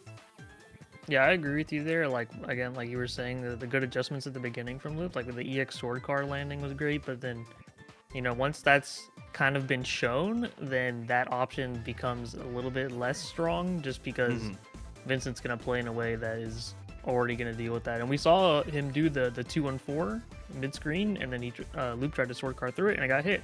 So you can even see the little adjustments there. So Vincent will be in top 8 winners side, and we're going to find out who will be joining them in this next match. We've got Luffle versus Masume Ninja. Yeah. Oh, Luffle, don't do this. Don't. Like. He's gonna swap back. It's okay. It's okay. I know. He does this, but it always makes my heartbeat go up really fast. I start to panic because I'm like, don't throw this when you can. But yeah, so this is these are two people that if you've been paying attention to the Uni scene for a while, these names should be pretty familiar. Sort of comparatively, like Vincent and Loop, I think were both people that started end of clear like UNI2 era. Luffle and Ninja are people they've been around the block for as long as I have at least. So it's going to be very interesting to see sort of the difference between the new school style of knowledge versus all this legacy knowledge that comes from players like these who've been playing these same characters for 5, 6, 7 years in some cases. Yeah, Musume Ninja is like always kind of like on and off with Under Night, but always, as you're saying, the legacy always sticking with the Enkidu, and Luffle always sticking with the Phonon as well. And Luffle also playing a very good hit, but Luffle plays a very different like Phonon playstyle compared to a lot of the other Phonons that you see. So you have to be ready for explicitly what Luffle wants to bring onto the table, and Ninja is ready for it, finding these great counter hits, especially with these 2Bs that we've been seeing most recently, and just consistently adding the damage up, going for the safe tech right there. But Luffle assaults out and is able to steal their turn back. Yeah, you're gonna be rewarded with the cycle off that hit as well. A little scramble there, working out for them. VO back. Luffle a bit safer on defense this time. He doesn't take the throw. One guess? It's always very scary. Good shields though, trying to push him out. So Luffle able to get the cycle, but it doesn't matter when you lose the round. The assault over the 6FF is crazy. Parry still connected on that. Ooh, these 4Cs are landing. Definitely, you can tell Musume Ninja's been playing AQ for a while with the 4Cs working out so well. Oh, that's gonna connect right there. CS up to take overhead. Gonna get some real ones this time. Good parry, but won't close the gap just yet. Ninja just playing very patient, waiting for a situation like this, and has the confirm off that. Oh my god. Oh my gosh, that was Dragon Ball Z rejump combo. Ooh, Knockback picking up for the green shield. Oh, I like using just the last bit of that VO just to get the install out. Another VO from Musume Ninja. Keep it, yep, use it to keep the pressure going. Oh, and has CS off this as well, so should be able to close it out as long as they keep it tight. Ninja taking game number 1. A very nice conversion from Musume Ninja there. That link can be a little weird, but able to seal it out. Up a game against Luffle. Now I'm curious, what are you seeing from Luffle here that they'll need to adapt to really get into Ninja? Because I feel like Ninja's just been making a couple of like really good reads and getting great reward out of it. Yeah, Luffle is a player who's like very what's the word, like the opposite of hesitant, where he's very I guess active is just the word, but Musume Ninja's kind of taking advantage of that. We saw the assaults to go over their options, and then Luffle responding with the force function. But while Luffle's playstyle was also very powerful with a more patient playstyle too, where you can kind of speed up and slow down and play at a bunch of different paces, and the throw crush, the shimmy was nasty. And you were saying just like that, like they were kind of slowing it down versus a lot of the pressure that was coming out. But then immediately once Ninja got used to that patience, they just turned the speed back up to 11 right there. Allowed them to find the little cross-up overhead to close out that round. Another parry on the JB. Not able to catch the roll, but we've got the pressure coming out from Ninja. Ooh, okay, VO out. Not trying to hold the record. Install, use the smart secure enter to keep yourself safe. But this time we're parrying that on reaction. Get that damage where we can. Big overhead hit right here. Should be able to confirm it a double kicks, but we're not keeping it tight today.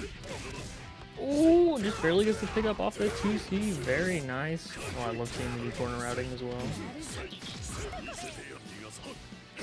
As well, trying to catch and shielding off the extra hits right there, but not gonna bite, staggering it out. Just keep us plus frames where we can. CS should go to Luffle though, especially with the tech right there. Gonna gain Celestial. Yeah, great defense there, not cracking, rewarded with the Celestial as well. Now putting Ninja in a pretty bad spot with no meter to back it up, but the 4C always has your back. Great anti-air from Musume Ninja, setting up set point. Seeing once again, these round start parries have just been working way too well for them. And the set Luffle always bringing out these options that just get clipped right at the edge of those hurt boxes. Go 6C, gonna anti-air. Keep him up close. Luffle not gonna find big time to use the meter just yet. Well, we'll see here. We'll see Fireball. Oh my gosh, these 6Cs are working out so well for Musume Ninja, placing them really well. And is now rewarded with some good damage and potentially the cycle, especially with the green shield grid break. Oh, Yeah, Tex out was looking for either like a low shield right there or trying to get the 360C to connect, but instead we'll just get this 2A to link up right at the very end. Gets the double kicks, gets the round, and we'll move on forward to fight Vincent in the top 8. yeah, I like going for the little partial charge 5C into the 2A, the classic Enkidu mix, all reliable. And also, Luffle there had, was grid broken and had no meter as well, so going for that kind of charged up move right in your face is not as scary, no reaction VO or anything like that to worry about. So they will be moving on to that top 8. Well done to them. And we've got another potential bracket winner hopping in the lobby right now, Catalyst, making some big moves with the Akatsuki this version. Yeah, someone who I didn't really know Catalyst until UNI2, but I think they were playing in Clear. I don't remember for certain off that, but they've really shown that they are one of these new generation Akatskis within UNI2 that are putting in the work and really trying to push this character. Like watching them play, I've said that I see like shades of 2021 Salty in them, right? Where it's that like you're almost there, you're just missing that one last piece to really push you on edge to be able to like compete at the top end, but they're right at that top end. They're right at that like 95 percentile. So I'm always really, really excited to see them. Yeah, for sure. Catalyst, I'm assuming did play in Clear, but we didn't have the best net code back then, so we didn't get to, we didn't have opportunities like this where they were able to compete in these brackets. And we do have them playing against Balmus, also a relatively new player as well. Been making some pretty good moves with the hide, but we'll see if they can handle Catalyst. Yeah, we'll have to see. Hyde is definitely one of those characters that has been kind of like, boogeyman by a lot of people. Just very strong, does a lot of things very, very well and very, very safe. But Akatsuki's a character, if you can find that one big decision, you can really punish characters like that, as well as playing within their range very safe. But a 6B will connect for them right at the round start. Here has... be very patient, try to open up Kalis, but a great cross-up right there with the J6C. Yeah, getting the knockdown with the air throw as well. Akatsuki a character where the hits are really rewarding for him. You can get big corner carry, and especially with the 2-1-4C buff, he can convert off of a bunch of really weird hits now. But it's not going to matter if you are in hit stun. This is doing so much damage. Oh, catching the backdash with the 660.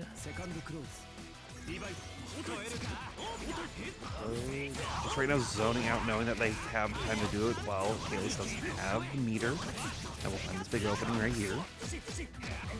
Once more, just continuing to stagger out and finding a big one. EX? No EX. Oh, DP out. Not trying to hold any of that. Change of situation. The J2C gets whiff punished. I feel like I never see that move get whiff punished. Very impressive. Combo drop. Kalos with the cycle. Ooh, but caught standing up there. Quick game one for Balmus there. Yeah, absolutely, absolutely. I think that's sort of Hyde's prerogative, right? He wants to end these rounds quickly because if you allow more information to get a read on their specific habits, you can really start like playing against what the Hyde player wants to be doing. And Kato is already seeing it right here, right? Fighting these big jumping opportunities, recognizing that Balmus is not able to consistently stop these jumping attempts, and getting a lot of reward out of it. Oh, great defense from Balmus. Oh my gosh. The 2As would be impressed, but the 6B was even better. Push Kalis as far to the corner as we can. I do love these dash up 3Bs that Balmus has been going for because you're not really worried about blocking low against Hyde that much in the neutral. So it can definitely catch your opponent off guard. Oh, max range 6B does get blocked out right there by Balmus. Stay safe. Really trying to find this opening right now. Balmus though just blocking it out. Finding opportunities to stay safe. Tex out of the throw. But thought that Kalis was going to steal their turn back, so Kalis ended up being able to play even more patient, take their turn back for real this time. Should be able to close it out with 200 meters as well. No, they can't! Ooh, a big greedy 6B with Celestial. Ooh, you are maybe thinking about the decision you made, but okay, we're resetting the neutral. Another chance on both sides. but one hit either way. The throw tech. Kalos still alive. The whiff punish. Not fast enough. The throw tech from Balmus. The 60 no combo. Yeah, sends out C Fireball as well to close the spacing right there, and just immediately check after the Soul right there, recognizing that they have to go for a little bit of a riskier option to open them up after that. So Kalos keeping it safe right here, taking that round back. We're at the the brink of defeat. Balmus in the corner. Another throw attack. I don't know. I think Balmus has been thrown like 1 out of 6 times. It's showing great defense in this set. But another Celestial. Oh my goodness. I feel like these are the most Celestials I've seen in a given set since like UNI2 launch. Like these players are just willing to just constantly be shielding out, allowing their opponents to gain that advantage, and we're seeing it with all the extra damage that's been coming out through the little bonuses. 6B blocked, change it to keep the pressure up. Oh my goodness. Oh, that punished the fireball. That's actually crazy. Balmus Yeah. ready for the pickup as well. I think they thought just like a normal Fireball would be coming out, which it would have like clashed with, but C Fireball has the extra hits, so able to go through, punish him there. But EX Fireball of Kalos' own will get him out of this corner pressure right here and knock him down. Yeah, really great option that Akatsuki has. Now in this guess for game situation, but you can take a throw. Balmus knows that. He's totally fine getting tossed there, but now you're gonna have to be a bit more on top of the defense. I Nice like big the jump. Yeah, no punish there, but you just get out of the corner. And immediately going for the quick little stagger lows right there. I think like Kalos has been really relying on that through this set, and it's been working out for them. These like max range 5Bs into the 2B check or the 6B check, right? Just constantly trying to stop them down, try to force them to guess on the high low, and as soon as they feel patient, just immediately go for the other option that they're not ready for right there. Fireball not going to connect to keep themselves plus right there. Ooh, these 6Bs. Balmus is teching all these throws, blocking all these 6Bs really on top of it right now. All these hits. No conversion. Alright, there we go. Balmus finally landing. Solid conversion into combo. Hold on to that meter. 65 not going to connect right there, just spaced out. So Kayla's safe for another time. Tech's out of the throw as well. Saw the green shield and tried to punish it, but was a little too late right here. So C Fireball going to connect on the backdash. Yeah, C Fireball's such a good option at that range, especially when you're just outside of that throw range. But the wake up upward pogo, no conversion. Could have been the round. Change it's available. Grid broken. Oh, what a pickup from Kado's though. Yeah, has the trades into it, uses the 2-2C to guarantee the round right there as well, not trying to be at that pixel situation and almost lose it like the last time it happened. And a good 2-way counter start. Kalis trying to use this momentum into their favor to close out the round. Oh, the 2 A's on the meaty. Oh, but the combo drop. Back to neutral. Almost recognizing not going to get the cycle, but it's okay to keep throwing fireballs. But Kado's using that cycle, push to the corner to a counter hit. I think this could be enough. Got the routing AB Ender into the IW. Kado's taking it 2-1 over Balmus. Yeah, and ending that final round with a perfect as well. Like, just showing that they had the exact reads on how Balmus wanted to play and knew everything that they needed to do to close out that final round. Yeah, that's something that I feel like I kind of see like I guess more often than you would think, where the final round is a perfect. It's kind of just like you kind of gathered all the information about the player that you need, and then you make your most informed decisions, and then sometimes you just end up with a perfect. Perfects are like. Sorry, you go ahead. Oh, I was gonna say, I feel like it's either that or it's the complete opposite end of the spectrum where they're slugging it out and both of them are at like 10% health at the very end. It's very rare that it's that middle ground, right? Yeah, for sure. Perfects are something that happened like not super often in fighting games, but they're not like the craziest things you'll see. But either way, Kalos moving on to top 8. Congrats to them. Doesn't mean Balmus is out of the bracket yet. Don't worry, Balmus fans. You will be able to see more gameplay later, potentially making the run back into top 8. But we're going to be hopping over to our last winner's side match, last top 8 qualifier for winners. Ryojin versus I'm So Washed, which is going to be Hyde versus Hilda. Yeah, and I'm so watched as someone who we saw them in the pool side, just kind of like rolling through their opponents. There's a lot of people who may not have been as comfortable with Hilda, right? And you know, some people just, especially if you started with UNI2, haven't seen this character a lot because a lot of Hilda players switched off of her to go play. You know, a lot of people went to Kuon, people went to. I mean, Kuon is really where a lot of Hilda players went to fill that set play zone or stuff, but some of them went to, you know, Azuki when she came out. Some of them went to some of the more like strike throw oriented characters, or some stopped playing entirely. So if this is your first game, you might not see a Hilda that much. And I'm so watched as someone who I know they played in Clear. I don't remember if they played in ST, but they're another one of those West Coast like SoCal players. Okay. Which Yeah, Hilda. Sorry, go ahead. I would say you tend to see more of them when the bracket starts at noon rather than at like 7 p.m. Yeah. Hilda is like a character people were kind of originally not the biggest like believer in when UNI2 came out. But we've had more time and people are realizing how strong the Roomba Super is. So people have been using that and able to get some really good setups going on there.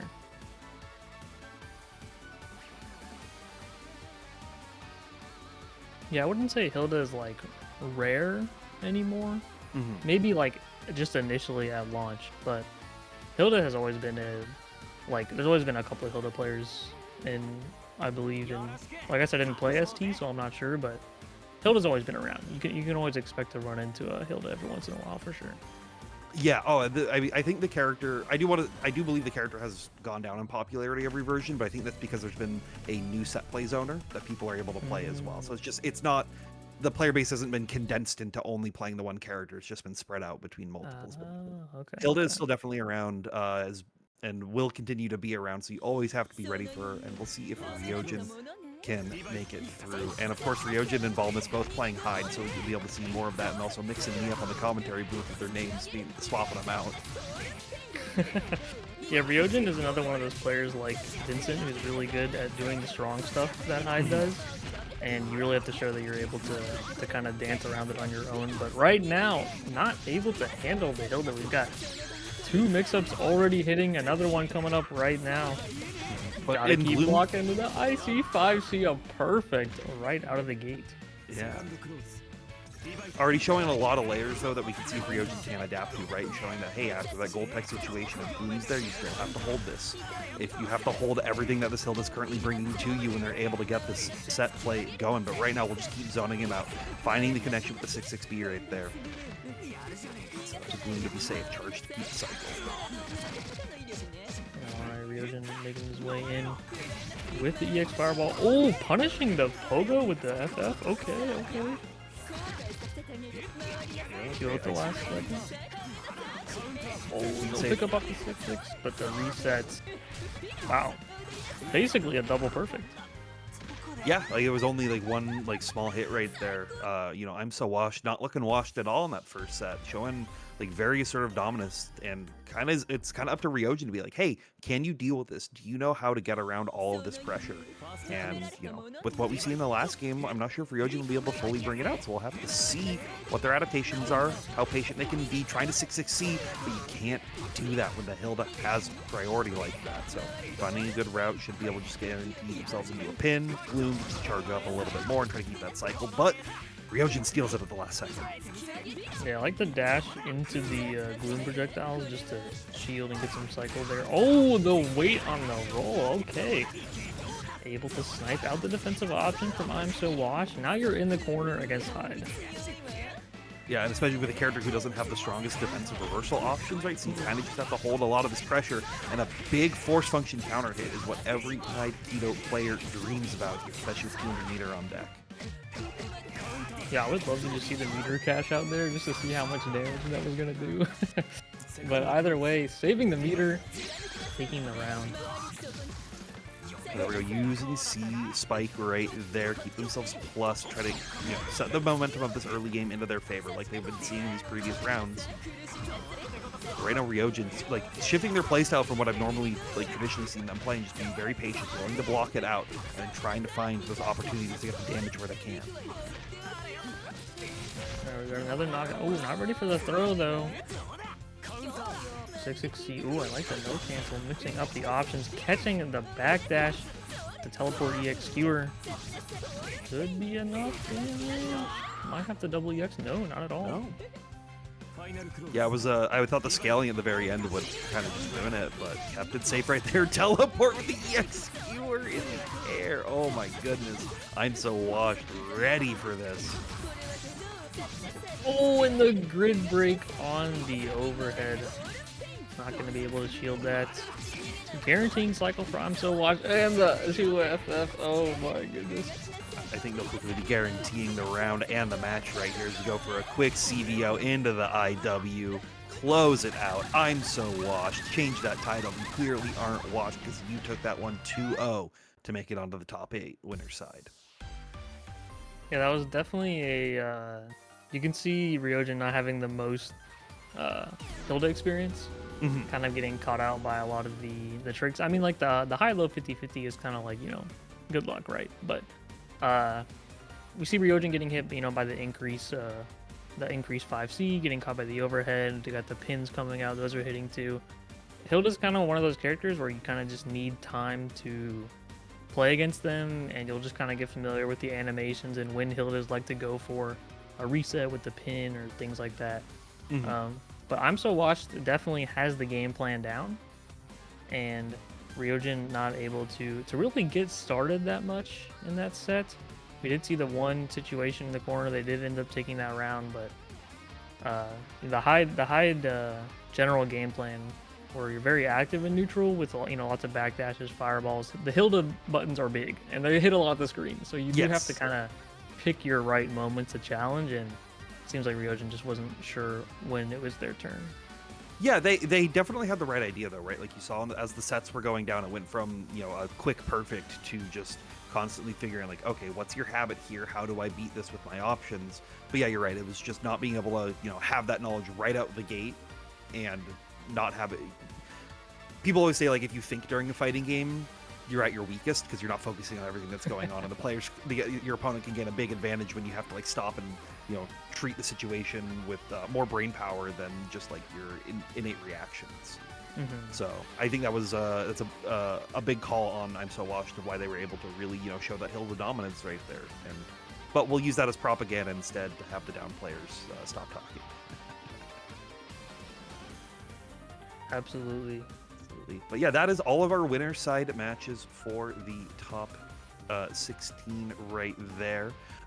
So we'll be going on to our loser side matches shortly, but first we got a couple of wonderful sponsors to talk about here. And to start off, Frosty Faustings. Vortex Gallery is going to be at Frosty Faustings helping run all the wonderful community tournaments at the event, and you can already see there is a grip of events for a wide variety of games available there. Yeah, Frosty is one of the events you definitely want to look out for the year. We've got Vortex Gallery as well. You guys are watching it right now.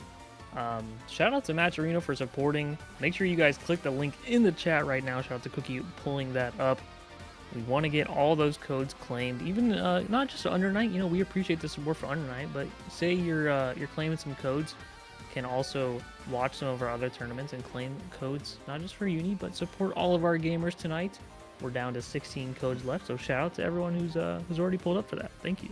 If we get all these codes claimed, it's a free $12 into the pot that's going to pay out to these players as well. So definitely make sure to check them out for all the games that we have on deck here.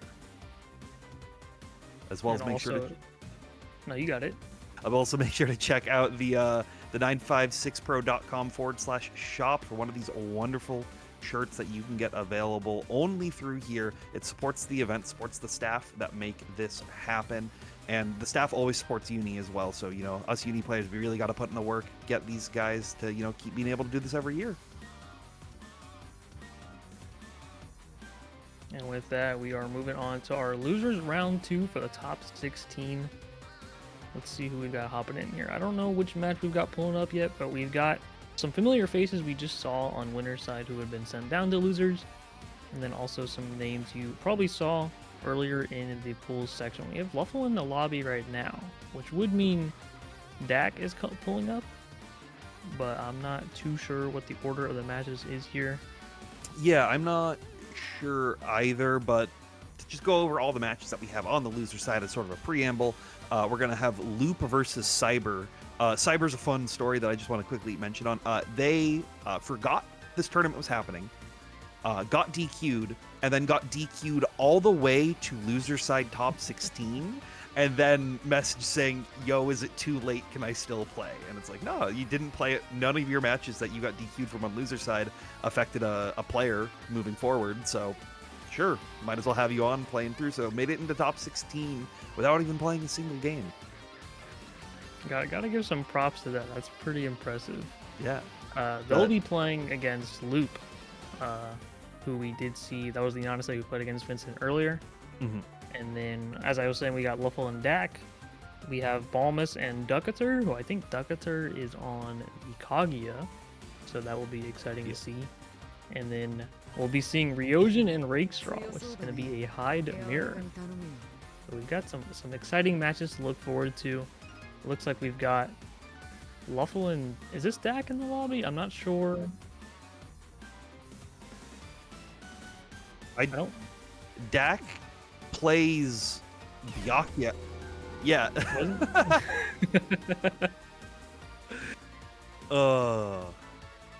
Yeah, that was not Dak right there, because Dak is a Byakuya player.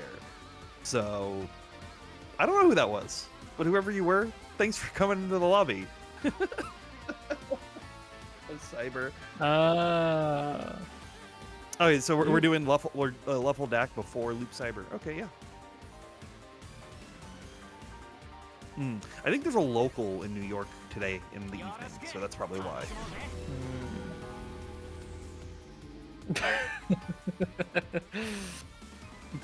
People are just ready to game. People Yeah, are like, put me in, coach. Get We me need on the sticks. I'll cook. need- I don't care who it is. We need the NFL red zone. Just have 4 different lobbies going simultaneously, so we can get all the undernet gameplay happening at once.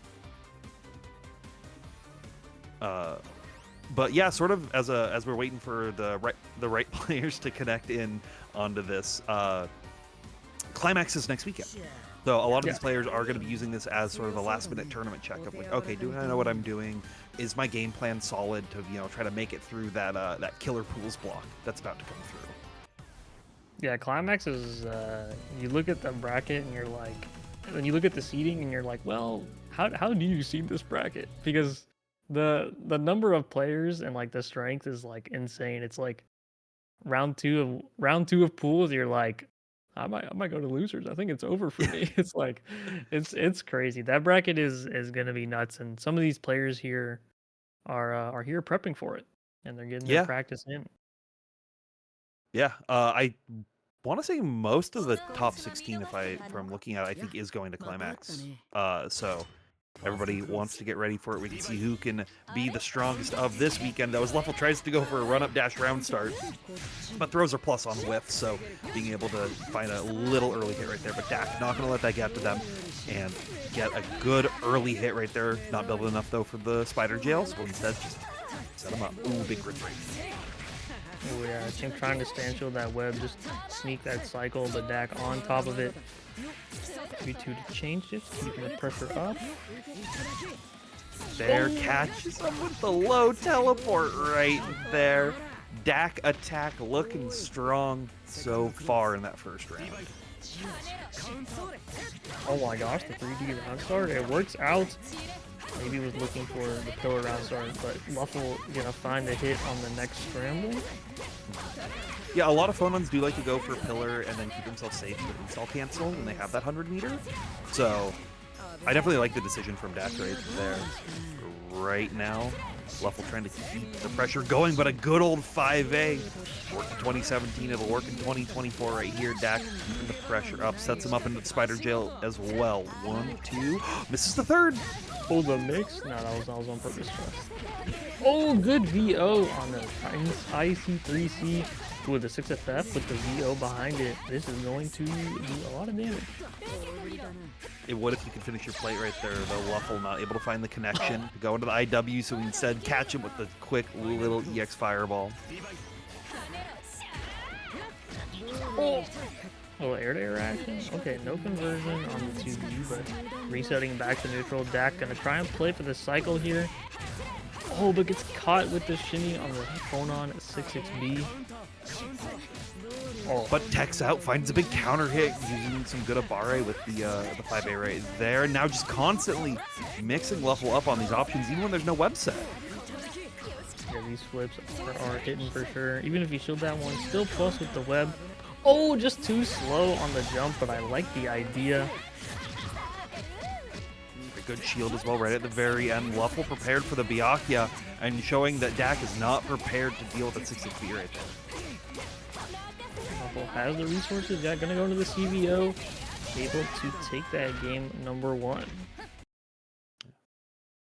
I think it's a pretty even set going on right now. It's just like little back and forth that kind of just ended up in Luffle's favor. It's hard to say if, I wouldn't say that was like a dominating set either way. Or game either way. Absolutely not. I think a big thing is that Luffle does a really good job of setting themselves up with the resources to capitalize on those big hits when they come. They're very cautious as a whole and not wanting to cash out on meter when they don't need to, so they can take situations like that and turn it into their favor. Though Dak taking this round into their favor with this early pressure, dealing a lot of damage, but Luffle finds their way out, keeping themselves safe, and is able to steal the cycle right here. Doesn't have a lot of health to work with. The deep 2C catching the fireball startup. Oh, nuts.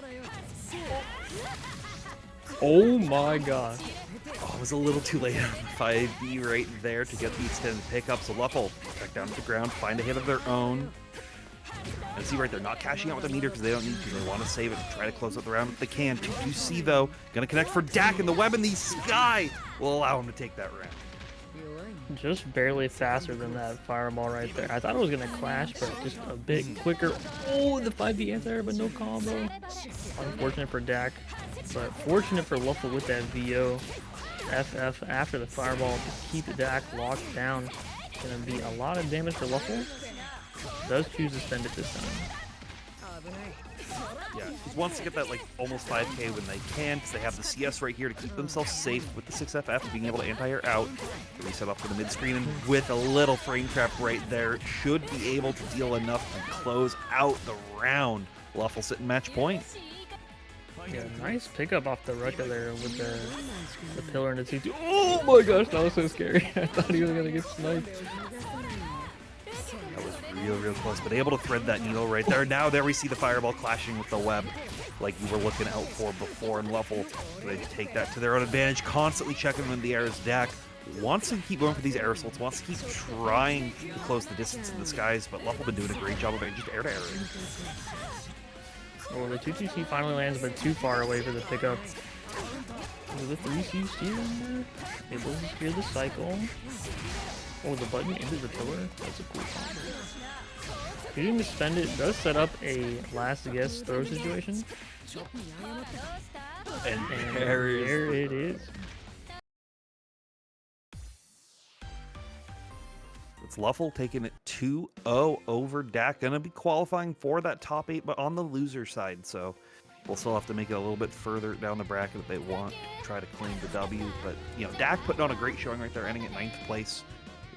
Someone who I don't know if they're grinding Uni, but I always see them enter these kinds of tournaments. They always are doing better every single time. So definitely someone who is to keep an eye out for on more of these net play brackets, because they're definitely someone who can they can really mess up some people if they're not prepared for them. Yeah, definitely. There's a lot of players who you may have not super heard of before. You watch tournaments, you don't see their names come up, but there's still going to be threats, and that's kind of, you see that in a lot of fighting games, especially in the modern age that we're in, where netcode is, we finally hit a point where netcode is really good now, and lots of people can grind, and then it might not be players that you see come out to events, just because not everyone is able to travel to these things, but you're going to see a name you might not recognize, and then all I'm saying is don't expect to just if you don't recognize their name, be like, oh, I'll be fine. Yeah, you gotta give every player you play against that respect. Exactly, and we're going to see a similar situation as these were two players I wasn't super familiar with before, but I'm ready to see them. We got Loop back on deck, coming in from the loser side, and they're playing our DQ defender, Cyber, right here, trying to make the Carmine work.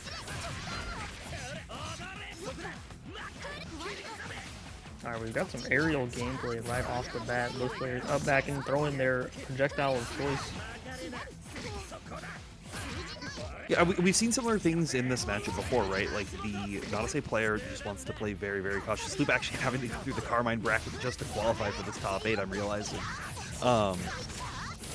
But Cyber is someone who isn't been like as proactive as Vincent is in shutting down the Nodase game plan. So Loop able to find some early hits right at the beginning and able to keep their game plan going, catching them with the 6-6C as well, and should be able to cash out meterless. A good first round from Luke. Both players playing, you know, having a chance to play in that neutral, but Luke just finding those hits. Oh, okay, no pickup on the TGC. Yeah, I think a big thing is Luke just keeps getting a lot of these random stray hits that you're not able to lead to anything due to the spacing, but that's damage is going to add up when it's 7,000, 1,200 damage from a single strike just coming out. But Cyber though keeping the pressure up this time, utilizing these plus frames, but can't close it out right there. A little too late on there and just trying to shimmy him out, but can't find the full extension. Yeah, missing the timing on the bomb release there, but I like the guard thrust to keep the corner, and the guard thrust Loop said that's a pretty good idea. I should do that, but getting caught by the puddle, tying up the game rounds 1-1. Yeah, I think it was just like a little late on the dive right there because the puddle I think just clipped the bottom of the her box or something. So no punish off the DP. There was nothing on the back end right there. So safe for it. Cyber gonna gain advantage off that. Gets the bomb as well. Catches the opening, but can't find the 5BB. So Loop will take their turn back right here. Yeah, missing the conversion on these old J, unfortunately. I like blocking and then just guard thrusting there. It's like, my reversal's not going to work, but I have an idea. Oh, I don't know if that's what they were looking for. Very unfortunate, but Luke's going to capitalize, finds the hit. We've got the good break, gets some extra damage on there as well. Catches it with the air fireball once more, finding another JA, but not able to close it out just yet. So Cyber able to enter EX Carmine and play a very, very dangerous game. But EX Sword Car coming out at a later time in this set to be on Cyber's mind. So Loop taking game number 1. Yeah, I like Cyber's use of guard thrust. Guard thrust is quite good in this version. The offense is pretty scary in this game, right? So having that 100 meter kind of get off me option is really nice, and you gain meter pretty quickly. So you notice Cyber used it like multiple times in that one game. Yeah, I still feel like it's something that some of the older Uni players like remember it as an option but don't use it as much because they're used to it being a significantly worse option, and like much more resources have to go into it to make it work. But Luke showing that, hey, I'm going to make this game work and this round work into my favor, finding these great hits, tried to catch up with the 6-6 frame kill at the very end, but Cyber ready for it. Able to steal their turn back, going to be able to get some mix going right here. Well, we're getting the bombs down, going for the shimmies.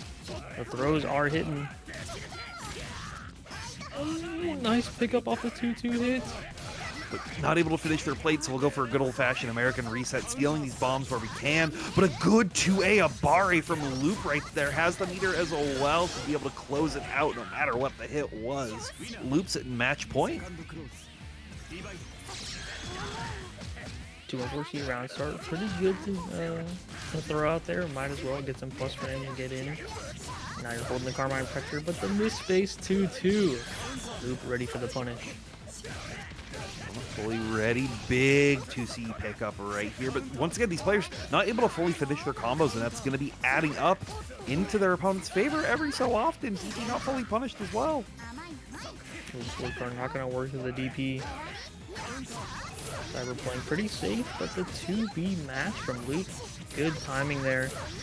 Cyber does have the cycle, so still a way out of the situation, but it's going to be a bit tougher. Oh, I don't know if that's the FF they were looking for, but that is what came out. Loop going to take it 2-0, making their way to top 8 loser side. Yeah, excellent stuff from Loop.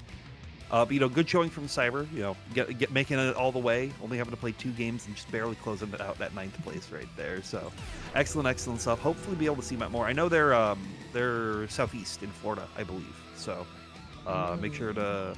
I don't know what local they go to. Cookie might have a better idea they're in CFL. So, yep. So able to come out to the Central Florida stuff. So make sure to tune into the stuff that they're doing there. Be able to see more of that Cyber gameplay. But up next, we got Balmus back on deck, and they're going to be playing Duckator. Ooh, yeah, Cyber. I know Florida has Blazing Bochi Maximum, I think is their full tag. Pretty solid Carmine player. So, you know, if you're looking for some Carmine assistance, there could be some help there. You know, you could reach out to the local community. I don't remember where in Florida. That might be South Florida, but yeah, I'll and have to double check. Bochi is South Florida. Yeah, there's a couple Carmine players in the Southeast actually, because I think Vincent is Southeast. And then you also have, you know, like you can Defy's in Georgia, so it's a quick net play away that you'd be able to find some of the top level Carmine player talent in North America. But as you were saying, we're hopping over to our next match. We've got Balmus versus Duckator, some Kaguya. Yay! Little commentary bias. I'm excited to see some Kaguya. We'll see. I haven't actually seen Duckator play pretty much like at all. So I'm curious to see how the Kaguya is looking. They are S+1. They've been, you know, that means they've been playing the game as like a pretty substantial amount, right? So we'll see what they can do. Definitely a matchup I don't know if Balmus is familiar with, but yeah, we'll have to see. You as the Kaguya player, right? You know, the Kaguya expert, 13th at Evo, right? What do you want to go into this matchup? How are you thinking? How do you want to deal with the Hyde player? This is definitely like you kind of gotta like let Hyde do his thing. And when I play in neutral, I kind of want to get to a safe space where I can get up into the air and start doing my, you know, flip around shenanigans. But sometimes you get to be a bit farther out than you think, because you can get caught going up by like a 2FF or like a dash 3C from the Hyde player. But once you get up there, it can be a little tough for Hyde to deal with. Oh, bait on the girls, which was crazy, but no punish. Kind of a little pickup right there. So got you. Definitely trying to be a little bit more in that air mobility. Try to not be on that ground game that Hyde wants to play on, because we've seen when you're able to commit to that, the Hyde player gets a ton of reward out of it and is able to just deal a grip load of damage right here to close out round number 1. Well, I like the 2-6A round start from Duckator. It is a frame 11 option, so it can beat some of the things that Hyde likes to go for, like the 6-6C. Empty old JA, but still a little too high to get the full pickup that they're looking for. Oh, nice DP after the chain shift. Oh, the backdash 2C. 2C definitely one of the Kaguya normals of all time. It's a very good button. Oh yeah, backdash 2C. It's so good. It's constantly catching out these very active Hyde players, which is sort of what you want to be doing with that character in this matchup alone. So Duckator really doing the good work right there. Good block still from Balmus on this mix. Finds the 3C and gets the side swap as well. Yeah, the air dash into like a button is like a 30 frame option. So I love the reaction from Balmus to recognize that they have time to go for the 3C there. Got the life leads kind of close, but Balmus is going to get the cycle and has some meter. Gonna make the neutral a bit harder for Duckator. Not blocking the 6-6C. No combo. That definitely would have been the round, but the shimmy lands either way. Backdash 6B, giving Balmus game number 1. And Duck taking the time to think a little, being like, okay, I almost had that. Like, I have the right idea. I have the right game plan. I just need to, you know, tighten up a little bit more so we can see if they can do that, or if Balmus can keep this momentum rolling from the previous rounds. You know, aggression goes into Duckator's favor right here, finding a quick little side swap. Yeah, that was tricky. Got the Kaguya Oki going down to 2-1-4A. Balmus looking pretty good on the defensive side, rewarded with a chain shift in the DP, 100 meter as well. Gonna make the high pressure a lot more scary. See Fireball as well, and finding a full crossover right there. Balmus gonna keep the damage going in the corners while staying with the cycle as well, so has a lot that they can make work if Duckator finds a chance to get out, but it's not looking like that's gonna happen right now. Ooh, cheeky tick throw with the 2As. Should be able to get the round here. Chain shift EX. Very nice. Still walking into the next round with $100 in your pocket right there. And Duckator now just playing very defensively, right? Scared, trying to figure out what Balmus is going to do. How do I stop it? Right now, they're off to a good start with finding a good 2C right at the beginning. Ooh, the little reset of the air dash. That's kind of cute. I will say, Duckator are doing like pretty much all the optimal combos, so that is nice to see. Has those routes down. Definitely do a lot more damage. Maybe more damage than you expect like a mixed kind of zoning sort of character to do. But now, none of that's going to matter when you're in the corner. Good block on the increased force function. Oh, but the 2C catches low. 2C is a great starter. It's a lot of damage, but you are going to live. The late hit fireball right there, trying to get those additional plus frames. Duck having to use that CS, but able to steal their own pressure back right here. See lasers keep it right here, but CS DP has been working out for Balmus again and again and again in that exact same situation this whole set. But this time, recognizing that they can ADP CS to close out the round and close out the win to make it into top 8. Yeah, catching the backdash there, I think is what Duckets are waiting for. The hide ADP, just too active. That option 2-0, good stuff to Balmus, and as you said, good stuff to both gamers. Well done to Duckator making that 9th place. And if you enjoyed watching that hide match, well, don't worry, because we've got the hide mirror coming up. We've got Ryojin and Rakestrong. Yeah, a lot of hide players making their way through this top 16. So if you're a hide fan, make sure to support the stream, support that match Reno as well. ! Match Reno, claim those codes. Ooh. I want them all gone. It's free money. It's literally free.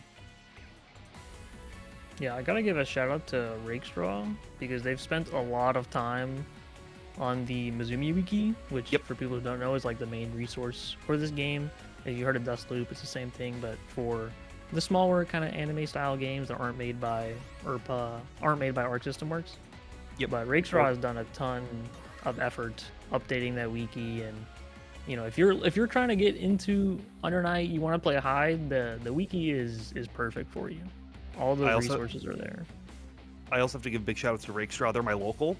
They're like 30 minutes south of me.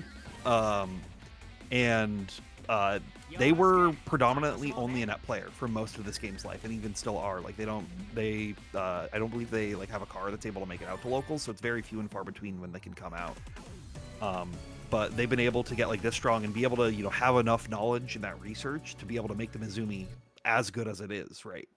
So you can definitely make this work as a net play demon. So don't be too worried if you can't make it to all these offline events that are happening around the world. You can still show the confidence right here as these players get into it. Rakestraw, though, from my own personal play against them, I know they like to be a little bit more defensive than a lot of these modern hide players do. And Ryojin is the opposite end of that spectrum. It's all about aggression all the time. Oh my, how did that connect? Ooh, don't tell me you're okay. Okay, sorry, I was doing the calculation. You're alive, you're good. With like 30 more meter on deck, I think you may have actually died right there, but Rakestraw, being able to stay alive a little bit longer, maybe show a little bit more of their game plan, but that 6-6C gonna connect. Rakestraw tried to find these like shimmy backdashes in the mid screen, which I know is something that they really do like to do. And you saw Ryojin try to make it work on their own. Did catch the 6-6C, but it's not going to catch the follow-ups afterwards. Oh my gosh, what a throw attack after the microdash, the 5th microdash 2A. That was crazy. It's the confidence of the defense, the confidence in your reads, ready to go. CS trying to make something happen. Instead, we just back out. We don't want to get blown up with a 6-6C of their own. Oh, the up back. Okay. Jay catching no combo though. He just no. Oh my god. The whip CDP full screen into full recovery. VDP the attempted 660 punish right there. Ryojin getting rewarded. That was real game. This is real hide hours right here. Okay, grid breaking charge overhead as well. Cash out into the IW, and one more 6C at the very end to close that round out. He exploded for that. Yeah, I'm sorry, the triple backdash into the accidental EXDP just got me. That was it just looked too funny. And the fact that they still had the recovery afterward with the DD defense right there, it's a pretty storybook right there. Great backdash after the 6C right there, recognizing the fireball clash. Not going to be in their favor, so it has to be spaced out a little more, but Rakestraw trying to tighten it up a little bit more right here as they are down a game. Good conversion on that 6B is kind of a weird hit, but I like the stabilization. Not going to get caught by the increased overhead this time. Back to the neutral we go. Oh, what an orbiter. Oh, what a 2FF. Yeah, finding the connection right there should have enough damage to close it out, but not want to do anything too risky. Just keeping it simple, as they know that if they allow a drop, that Ryojin's going to try to steal back the turn wherever they can, but they could potentially use that to their own advantage later down, like this, finding a quick staggered frame trap right there. Ooh. Okay. Does not work. I like the VO. Knowing each other, knowing where the gaps are going to be in the high pressure. Ooh. Oh, just too late for the VO. Wow, he backdashed for the DB. Yeah, it was too late for the VO, but not late enough to catch that backdash right there. Just smarts your ender once again and catches him overhead one last time. And that's, something we were talking about before. Ryojin's just hyper aggression that they have. They're constantly forcing you to guess and check and figure out what's going on. Oh, 2-2, keeping the pressure up. Trying to backdash bait something out, but not going to quite land. Oh my gosh, not that 666C. I got it. Shades of Leo Whitefang coming here in Under Night 2, crossing him up over and over and over again, trying to catch him with these Rekkas as well, being a little dog. That CVO hit! Oh my gosh, the second hit, the 6B catching. Okay, oh, but no conversion. The CVO is still on the table. We're going to go into IW. That's going to do a lot of damage, actually. Not quite going to be able to kill, though. Yeah, scaled too much at the very end. CS, though, and UDP on their own. CS, take that RPS into your favor. Ryojin going to take that 2-0 with a little bit of tomfoolery right at the very end. Yeah, that was beautiful, as well, I'll say. that was pretty, what's the word? Good exhibition of the hide mirror, I would say.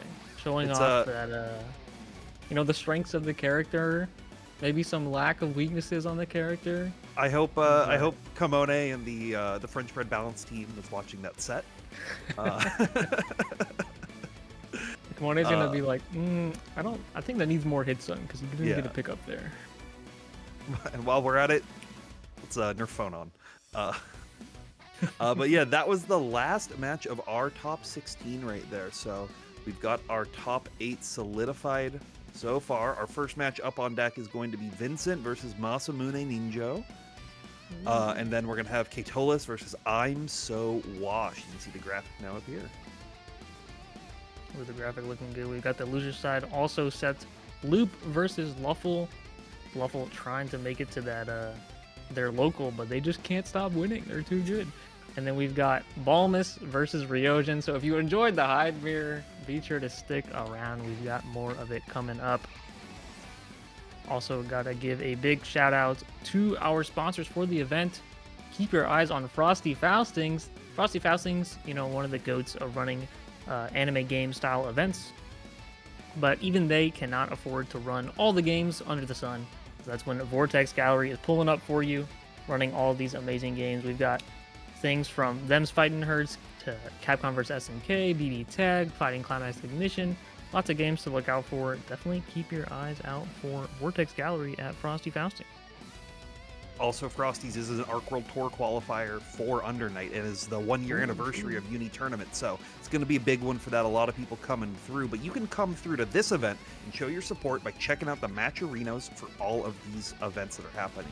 I believe !Matcherino should pull up the code for this specific one, but while you're there, claim all the codes that we have for these events going on. Some of these games, Uni, we have like almost 50 people for this. Some of them are getting 8. They don't have as many eyes on them, but we can all support them and the players who put in the work to show off their skills. And be sure to check out the shop. We've got the link in the bottom right, 956pro.com/shop. All these sick designs. I love the Rekka hoodie in the top middle there. Rurik, I know, was wearing the shirt in the top left with the girl holding the anime stick. Very cool. Keep Calm and Grim Reaper. We've got a bunch of different merch for a bunch of different games, so be sure to check out the link in the chat. Cookie pasting it for you right there. Yeah, but thank you all for tuning into the top 16 that we've had so far. We're gonna go on a quick little break as we get our players and our staff all ready to go over this wonderful top 8. I know I'm gonna be tuning in from the side. Lid, you're gonna be on the mic for it. I will be on the mic. Joining me will be Rurik. If you're enjoying the uni, definitely stick around, and we will see you guys soon.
Welcome back in, ladies and gentlemen. We are here with our Vortex Gallery top 8. We just saw the top 16. It has been solidified and we have our bracket set. I am having a enjoyable time watching this bracket. Here you can see the graphic. We got Vincent Musume Ninja. On winner's side, Catalyst and I'm So Washed as well. And then loser's side, we've got Loop versus Luffle, and then Balmus versus Ryojin, rocking that hide mirror over on that side of the bracket. So if you've been watching, you know these matches are going to be great. I'm very excited for them. I'm joined here with my fellow co-commentator Rurik, who you guys saw doing pools earlier. Rurik, how are you doing? Oh, I'm doing fantastic. I've been having a cozy Saturday morning, drinking coffee, watching Under Night. Oh, it's been great. And it looks like we have our players basically ready to go. This is going to be a slugfest just because I know Ninja doesn't really like blocking, and neither does Vincent. So this is going to be a lot of fun to watch. Yeah, I will say Vincent's character is a bit better at, playing that neutral, non-blocking kind of game plan. But we do have the buffed Enkidu 2360, the safe on block projectile invuln. Close to corner, full combo starter. Yes, so it is. I think it's his best starter. In the corner. Yep. So people melt. You get hit by that, you're gonna die.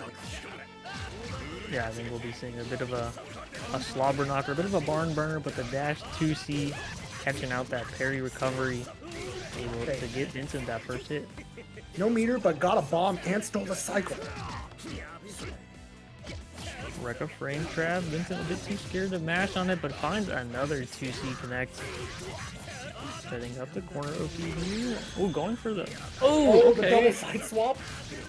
That's the big HP stonks. Ender. Oh, nice shimmy. No bite though. 8 plus frames. Musume Ninja looking for the right time to press, and there it is. Assault over the throw. Big read. Able to get the side swap. Vincent not trying to block the 3D. Back to neutral. Oh, the brave IC3C with the bomb. Vincent not falling for it. Alright. Yep. No puddle just yet. Okay, 6B got the puddle. So at any point we can see full screen DP into plus frames. But first cycle going to Ninja. I'm going for the 360 ender, get as much damage as possible. Vincent woke up with the EX grab though. Yeah, not ready for it, for the reaction, unfortunately. But, just barely not able to find the way out. 2 and 4C to keep the pressure up. Vincent not trying to block, and the shimmy to follow that up. Vincent looking really strong right now.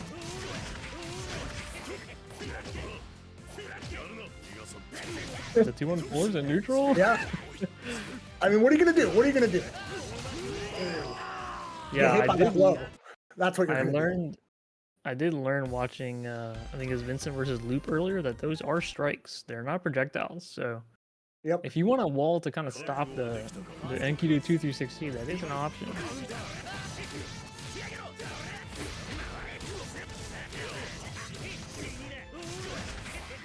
Okay, got a bomb. Oh no. Yeah, we're gonna have to let go of the bomb, but no biggie. Just gonna use that 2-2C to get another set. Oh, not going for the meterless setup. Okay. Not trying to spin the bar. Oh, the remash out. Good 2B side swap? Yep. Side swap. Oh, but the connection at the end, giving Vincent that game number 2, or round 1, excuse me. Yeah, partial charge 5C into a low. That catches everyone. EX knockdown. Vincent still able to play for cycle. The 2 and 4C. Not going to give him the cycle, but he is going to get a nice hit off of that. Pretty good damage as well, and obviously out of the corner. Alright, got cycle, but it doesn't matter. Yeah, back throw, what are you going to do? Oh, the IC6C catching Vincent. Doing a lot of damage. That did more damage than I thought it would. Going straight into the IW. Maybe could have killed with an EX, but, just play it safe. CS, get some meter, and we'll be okay. Oh my god! Ooh. Nice. You And think no, that was so brave too. Like there was nothing to like make that 3C safe. Ninja just committed. Yeah, they weren't working out for them earlier, but not deterred, as you can see. Rewarded with putting Vincent in potentially one good hit for the round. Oh my god! That's a good hit. Oh, but no combo. The VO for Vincent. Backdash 5B though.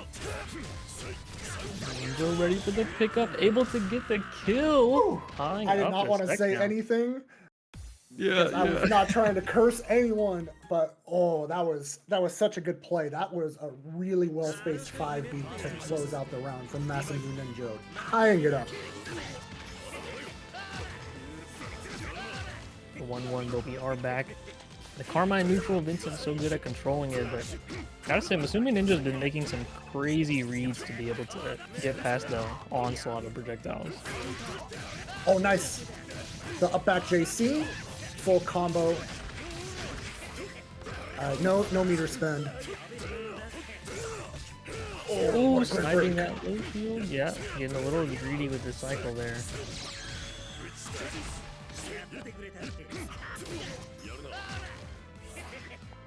Alright, bombs out. It makes it very scary. Oh, yeah. Oh, yep, smart. Ooh, nice combo with the bomb. Oh, the drop, unfortunate. Could be the hit Masumi Ninja needs. It is. I love going into the AB Ender, just stabilizing. Able to put Masumi Ninja on set point. You know, this is one of those sets where, like, it looks like Vincent is just in control most of the time, but because of how much life Vincent is spending just to play neutral, Masamu Ninja is winning off of, 1 to 2 combos. Yeah, Carmine is very oppressive, but you do have to look at the other resource he is using. But the VO bait, that's big for Vincent. Vincent sitting on the full 200 meter while Masumi Ninja has none left.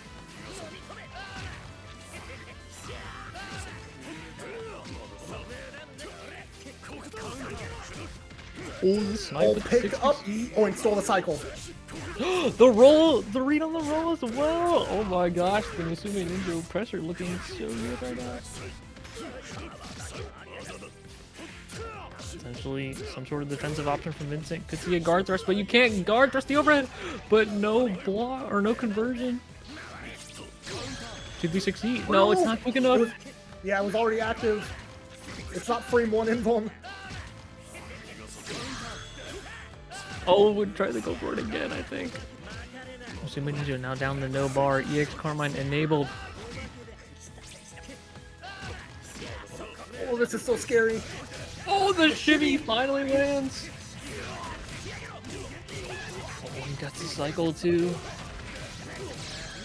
Yeah, 2-2C setup. I think Alright. this is guess No, for one game. combo. Yeah, one combo can kill. Oh, the Soul JACS. You're expecting the fuzzy, you're expecting some crazy bomb setup, but just going with old reliable Vincent from the depths of the 1 HP, taking the set 2-1.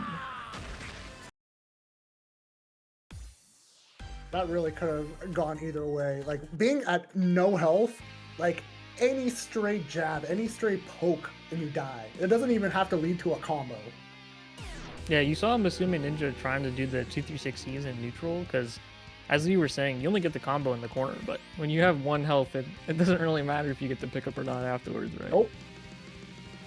So good stuff to both players. That was a very close set. Masumi Ninja had the final hit as well, but gotta be careful with those combos. Vincent was able to bring it all the way back. Yep. I'm a little terrified seeing Lofel's account on Anonymous. I gotta say. Like, what is going on here? Does Lofel have a pocket Nanase that I've never heard of? Nah, he definitely doesn't, but he's showing off the phone on Nanase color, you know. But we are actually on the loser's side for this set. Hopping over there. So we've got Luffle versus Loop. Loop making their way through the loser's side. Earlier losing to Vincent, but able to crawl back to the top 8 on the loser's side. now has to see how they can handle against Lovell. Yep.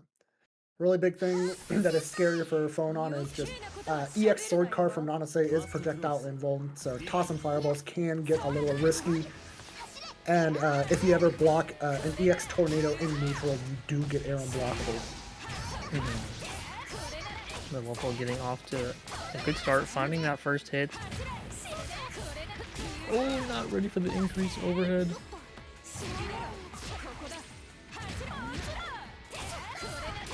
Oh, nice. Oh my gosh, that half screen overhead. Lovell lands it. Could kill with 200 ult, but he's not going to be able to find that hit anyways. Oh my goodness. That was so scrambly. Oh. Okay, thank goodness. Yeah, that did yeah. not Luffle was spin the able to block. keep the meter. He probably knew that. I'm gonna assume he knew that. That's how that works. Ooh, the overhead lands. Oh, the overhead lands. We are 3 for 3 on those hidden right now. All right. Overhead. All right. Good block. Nice. Ooh. Back throw. Lovell just stand blocking all that, knowing the overhead is coming, but getting caught by the roundhouse of the 2CC. Wow. I can't believe that picked up. This can kill. EX. Yeah. Yeah, EXTT, IW. Lovell, pretty solid game number 1 for them. Loop not really able to handle some of these phone-on shenanigans. Yeah, like falling and then doing that really late delayed overhead with the increased JC, especially at those spacings, it can be really tricky. The spaced increased 6-6Bs, but that doesn't matter when you get hit by the sword dive there. Ooh, little frame kill. Not able to get out of that easily. Beating out that 5B with the fireball. Alright, Lofo got the first cycle and a good knockdown right here. CS, get meter. Oh, 4 for 4. How many can we get? Oh, the shimmy with the TK fireball. That was disgusting. No meter required either. Going in for that 200. Wow, good fuzzy mash there. Calling out the empty low.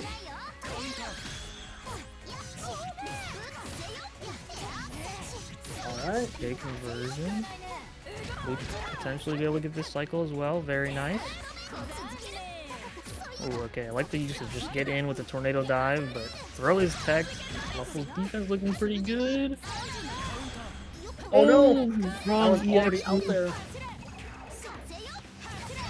Celestial. Oh my gosh. Okay. We are bobbing and weaving. Oh, the 6-6B. Ooh. Oh my goodness. What is this Wow. route? Oh my gosh. That was crazy. Oh, and the overhead lands, especially with the Celestial buff, that is a lot of damage. Ending it in style with the CBO. That throw whiff after CBO, I don't know if that's like to frame kill it or if it's just Luffle just wanting to like style on them. But it looks like BM. Yeah, I think it's just all the above. It's probably the perfect combination. It's a frame kill, it's a little BM, it's some personality, you know. It gives Luffle everything he's looking for and gives him the set.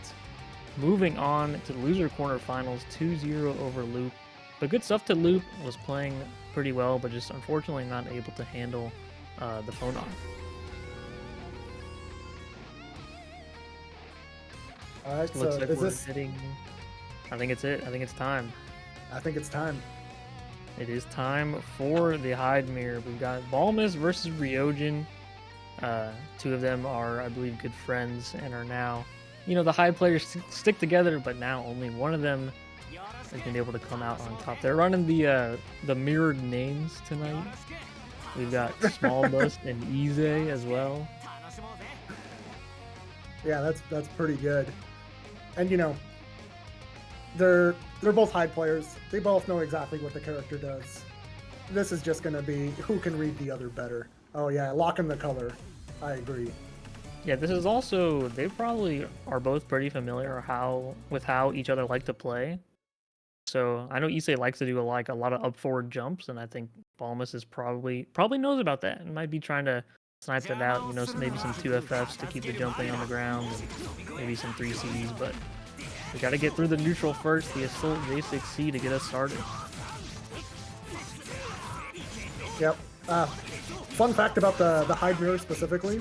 Hyde has the lowest chip guts in the game, and he also deals the most chip in the game. So Hyde on Hyde is the maximum amount of chip damage you'll ever see in Under Night. I did not know that. But those shields are reducing the chip damage off, but I'm seeing some of those chunks go down with those sword normals. Good shield on the ICFF, that's definitely a big chunk of chip damage you don't have to worry about. 5C starter should be able to take this round. Oh, right. That just barely killed.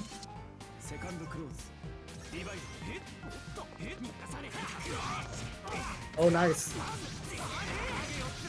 All right, to the corner. What are you gonna do? Just DP. I like it. With the 2A tick throw, kind of scary option. You like to see the 2A into like 660 OS crush as well. Hard throw to tech for sure. But the wall of 2FFs are doing work though. I think you're out of bounces. Yeah. Oh. Yep. Good shield on the overhead. EDP EX cancel. Super plus. 2-2B starter. That's so much damage. All right, the time waster super. Oh my goodness, what a brave 2A. Said, I am not trying to get tossed. Ryojin tying up the game.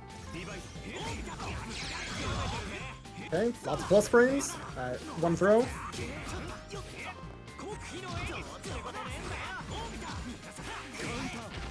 Oh, caught the rising JA. Yeah, just a little too delayed there to beat the Assault J6C. But Balmus ready for it either way. Oh, the 2B staggering to 6-6B after the chain shift. Big damage. Time waster super, as you were saying, Rick, to get that cycle. Oh, that's Oh my goodness. You know, he was shielding them earlier. He was like, I'm not getting hit by that, but not deterred. It does finally land. Yeah. It's something that people don't really talk about too much, but when you are like trying to shield on defense to get that like grid advantage, it is a lot harder to be ready for overheads. Or the classic of like, you look at the cycle right as the overhead comes out. And Oh yeah. like, well, that's my bad.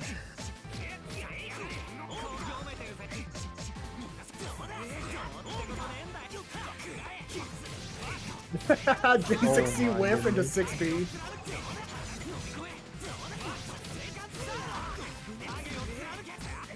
Shoot for the plus frames. Ooh, nice catch on the green shield. Cannot shield anymore. Not gonna be able to reduce any of that chip. Ooh, This the chip can not what we're kill worried about. if you spend all resources. What are we feeling? Oh, we're feeling it. We're feeling it. The throw combo for the kill. Little 3.6 off a throw. No Yeah, big just deal. a modest 3.6k. No big deal. Pretty nice tech on the tick throw. Whoa! I think that hit a Rising JA. Probably. As I always say, like, Hyde 66C has the properties of whatever it will help him win that interaction. It's true, it's true. Ooh, Kieran. Not able to tech. Oh, nice adjustment on the pickup, the little walk back 5C, that was sick.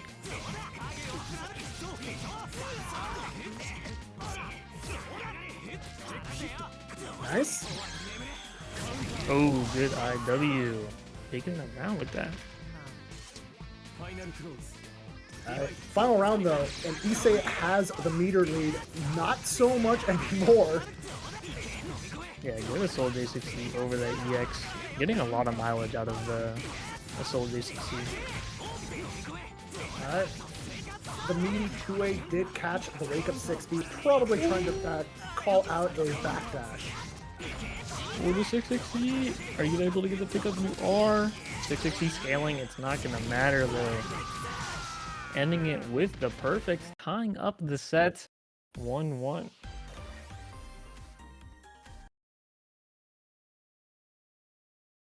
This matchup is so explosive. Yeah, I noticed, I keep saying, I'm like, there's a starter, and I'm like, big damage, and then I'm realizing that's just every starter. Yep. Oh, the 5B anti-air.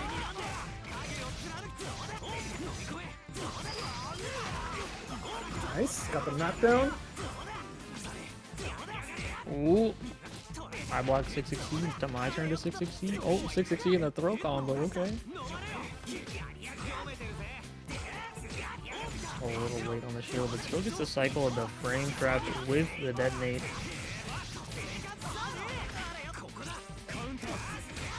Oh!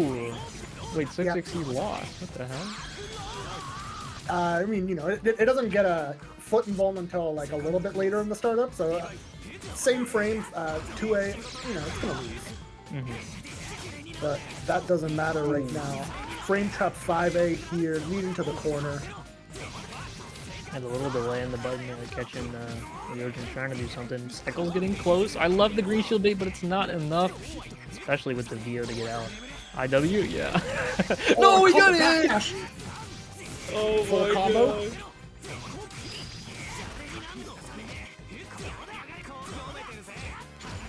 Oh. Ooh, the up forward J2C. The chip block string. Oh my god, they're doing the same thing! Celestial incoming? They've Do just not been get trading Celestial back and forth. We're definitely seeing some block strings, but now Ryojin's got all the meter in the world. Oh, the Cynthia sold 2A. They should be able to guarantee the cycle here as well, even with the steer engine. Even Time with to the guess. backdash. Guessed incorrectly. Alright. Final round here. Yeah, plus frames. Oh, the chip version. He just shielded like every frame. I don't know how he did that. Oh, the 3CAD! But no counter hits, so not ready for the pickup. Oh, 2A660. Yeah. 616 mid-screen is an amazing throw bait. It'll cover basically every option select that the game has. Oh! The rising JA. We've been seeing Ryojin trying to use that. Finally gets a good hit with it. Unable to finish the combo. Another Celestial incoming, perhaps? Oh, not with those shields. Oh. Oh, the 2F the dash up 2A! That was crazy. That was so sick. Okay, can't kill, but next interaction will. Oh, Vio's out. Don't get hit by the V. Oh, the dash up 3V was so good to punch the back, but again, no conversion. We got the chain shift to keep the pressure going. What's going to be the mix? Oh, good defense from Bomb is not getting caught. EXDP will be enough to finish off the life bar, taking it 2-1 over Ryojin. That was crazy. That pickup where you did dash up 2A to confirm the anti-air hit, that showed experience. Yeah, I think there was probably like an easier way to pick up there, but in the moment he was like, I gotta do the 2A pickup. That's what needs to be done, and Yep. he hit it, and it was very cool. It was very cool. Good stuff. Two Balmus. Shout out to the Hyde gamers. We'll be moving on. We're gonna see Balmus against Musume Ninja later, but before that, are we gonna head to winners finals? Maybe I'm lying. I'm not too sure. Yeah, it looks like we're about to do Balmus and Masami Ninja next. We're doing things a little bit out of order because there's been some technical difficulties on Kato Less's end. So we're just kind of catering to that at the moment. So yeah.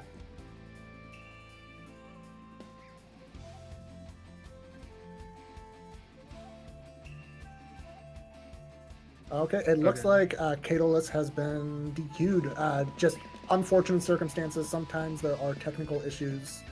In this case, it seems like Catalyst lost power. Can't really compete if your computer is not on. So. Oh. Yeah, that is a bit unfortunate. So that will be I'm So Washed moving on to the winners finals. So we will be seeing the Carmine versus Hilda a bit later, but hopefully we'll be seeing Catalyst only DQ to the loser's side, right? So hopefully we can get things sorted out and then we'll be able to hop back in the lobby. So that means we are going to be seeing some more ball miss on screen, running it against Musume Ninja this time.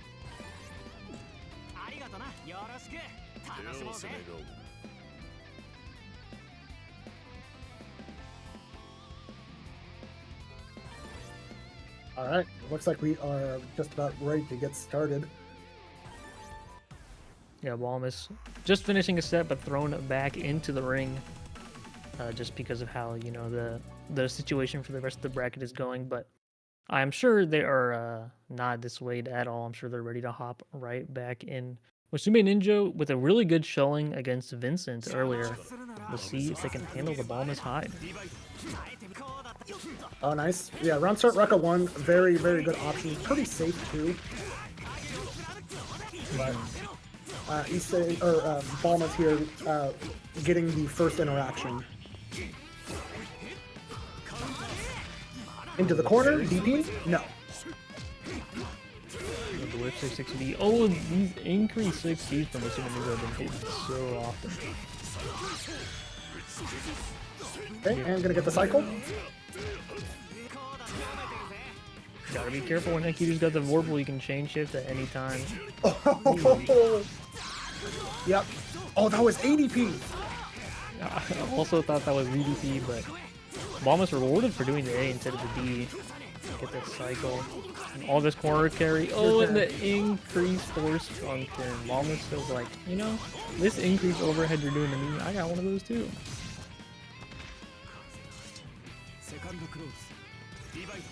Lots of meter on both players' ends now, so things can get a little bit more chaotic. Counter hit on that whiff parry. Yeah, corner carry, secure the cycle. Oh yeah. Hard to take that throw against Hyde, especially in the corner. Especially with how many different ways Hyde has to bait throw. Ooh! That side swap is so swag. That was awesome. Oh, the big read with the jump forward pogo on this Tanzak situation. Oh my, no way. Okay, he's fine. One more guess though. We do got some meter we could potentially use on defense. The defense is rewarded with the cycle and an even better 2A catching Balmus when you're trying to dash up there. Okay. But you still need a good hit. Green shield. Oh! The EX command grab! That was amazing! That was such good recognition of the situation. You do not see many Enkidu players use that command grab like that. That is so smart. Yeah, I was like, okay, he's gonna do a throw and then there'll be another wake-up situation, but no. He was on top of it, using the new tools that Enkidu got, able to take the round.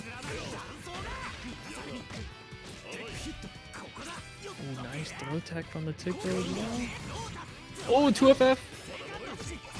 Oh, no conversion though. The next hit is gonna do it. Ooh, the FF frame trap. Definitely gonna be enough to get Balmus on the board.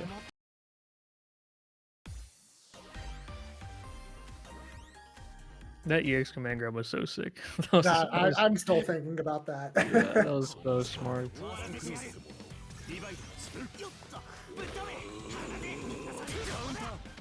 Oh, nice. Yep, was ready for it. Knew that Musume Ninja would want to kill that projectile. So I was like, you know what? I'm just going to frame trap immediately after. Yeah, and then the 6B rebeat throw as well, also landing. Almost looking pretty good right now. Oh, the counter in 6B! He's gonna set up a lot of damage, but ending the combo early. Cycle situation. Assuming Ninja gets the cycle.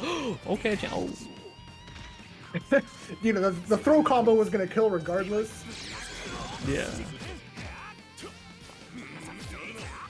Yeah, back to the neutral. I do love these dash up 3Bs that Balmus is willing to do. Try and snipe a walk, because it's not really something you're usually worried about when you're playing against Hyde. Are you gonna bait CS? Yeah, it looks like that was what Balmus was going for. Oh, we're keeping the pressure going. Ooh, green Celestial? Celestial, yeah. Oh, nice.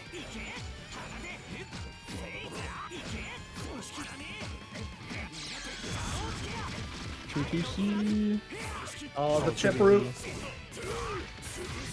Chip damage, looping the plus range, but Musume Ninja does not care. This corner swap into the up kicks. You love to see it.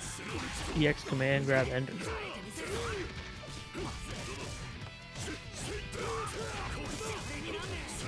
Okay. Oh, what a throw tech. Bit afraid to mash though against the Enkidu. Oh, Should be no! catching the jump, That but was so not scary. able to confirm. The space 6C is hard to deal with. Almost rewarded with the cycle. Goes for the Pale Bringer. Getting all that meter back as well. Oh, what a 6B mash. Almost gonna end it with the IW, able to take it. Yep. Balmus's defense was looking really good there at the end. He was really waiting for that, like he's looking at Musume Ninja's health bar and he's like, I need one hit. And that's like, I have, 50 seconds or whatever on the clock to just land that one hit. So you saw him blocking for a long time, letting Musume Ninja kind of run up on him, get the pressure resets, things like that. But then when he did press the 6B, it was the most confident 6B I've ever seen. Sniping it. Musume Ninja out of whatever he was trying to do, able to take that set. Yeah, not just that, but Balmus's shields on defense like really racked up. Managed to get Celestial a couple of times, got the cycle a bunch of times, and all of that meter really just made every single hit count that much more. Yeah, you saw the Pale Bringer and then just the instant 200 bar again. Yep. But, we are getting close to the end here. We have up next, it's Kalis, unless they've managed to fix their power issues, it'll probably be DQ and Lofel advancing. So we are probably seeing winners finals next of Vincent versus I'm So Washed. Yeah, we're gonna run winners finals first, just to hopefully Catalyst can have some time to get back online. But when your power goes out, there's not a lot you can do, right? So Yep. Hopefully we can see them back in, but if we can't, unfortunately it is what it is. And we will be getting into I'm So Washed against Vincent. We got the Hilda versus Carmine. I know Hilda players hate this matchup mainly because 6B, even when it's blocked, the puddle is still there, and it's very hard for Hilda to zone. But regardless, once Hilda does get going, just like Carmine, she puts people on the Vortex. You're just gonna guess, and there's nothing you can do about it. Yeah, also it's going to be a bit tough for Hilda to get out defensively against Carmine.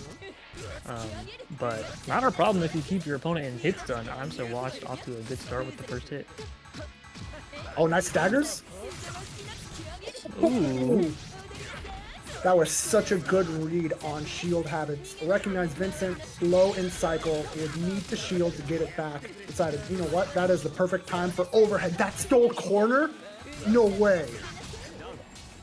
That was nuts. Vincent not able to do anything about that setup because of the grid break as well, so very confident to go for it. Already with a perfect with Vincent swinging back immediately. Ooh. Extra little corner carry with the 660. Oh no.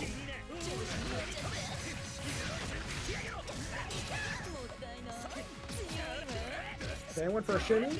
No bite. Still one bomb. Oh, went for teleport. Got tossed. Double overhead.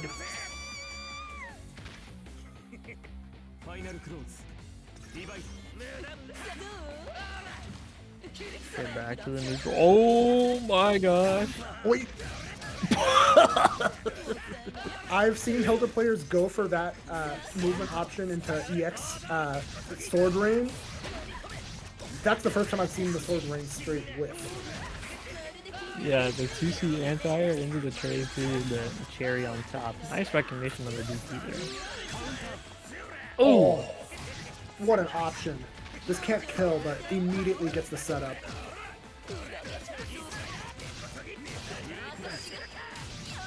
Able to find that hit with the IC6C. Not ready for the overhead. Vincent taking game number 1.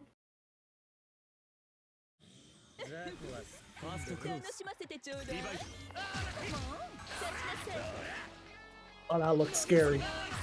Alright, blocks, good shields. Ooh, Get the knockdown, get the gloom. Oh, what's the option? No Oh, way. too slow. Yeah, too slow Yeah, for the that- 3D. The JC was just already out.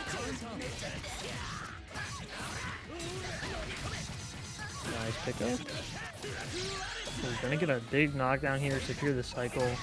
Vincent in a very good position to take the game. Also, Watch has some meter for defensive options. Choosing to just down back Nice. though. Ooh, gonna get hit by the EXTP. Good blocks. Oh, the whiff green shield, that was so clutch for Vincent to steal that cycle.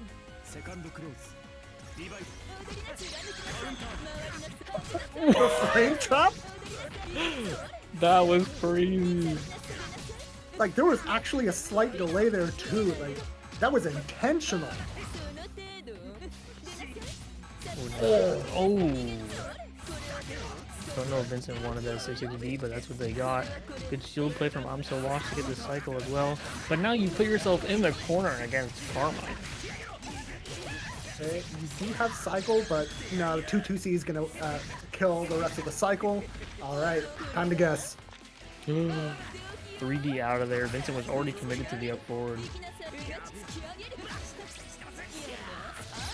Oh, great backdash. Oh! I like the attempt, you know? I also really like the use of anti-dispersal. I feel like that is a super that we don't see Hilda players use very much anymore. Oh, the teleport out of the corner into the EX skewer. Cycle's getting close though. Is I'm So Washed aware? Not quite. Vincent's getting the cycle.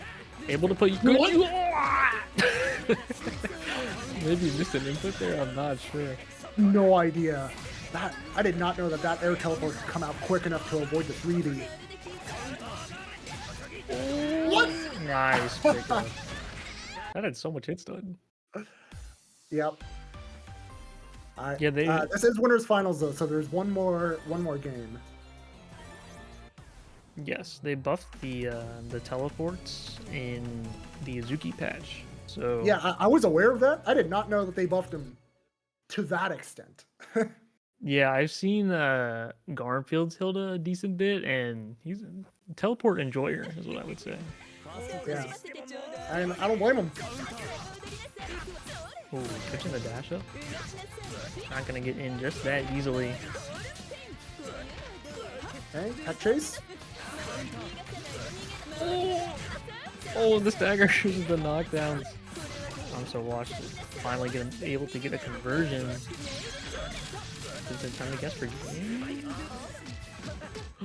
What a 3D. Oh my goodness. That wasn't a solid starter. I don't know how much damage it does. Yeah, you are gonna have to EX, I think. Oh my And gosh, save my the bad. meter too.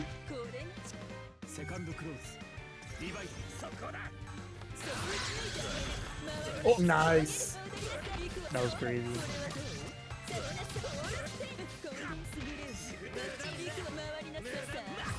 Alright, Vincent has been so smart about varying their wake-up options against Hilda. Like, we always say that like you just have to constantly be changing your tech against her, and we are seeing why. if Hilda doesn't know how you're gonna tech, it is so much harder for her to get anything started.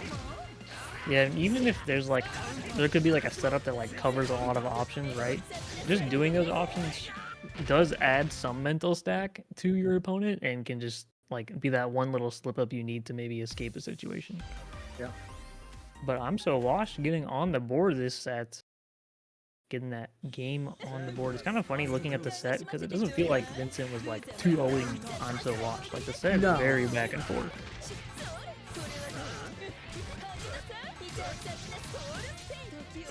Okay, knockdown.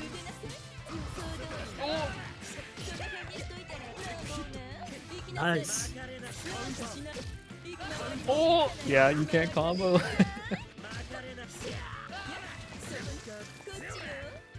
Oh, the puddle. teleport? Oh my gosh. Oh, that Oh, shield no. is so scary. It's too slow. Oh my gosh. They're I'm just so swinging washed. from full screen. Yeah. Trying to keep Vincent out any way they can. But the TK dive kick, the smoke that you see.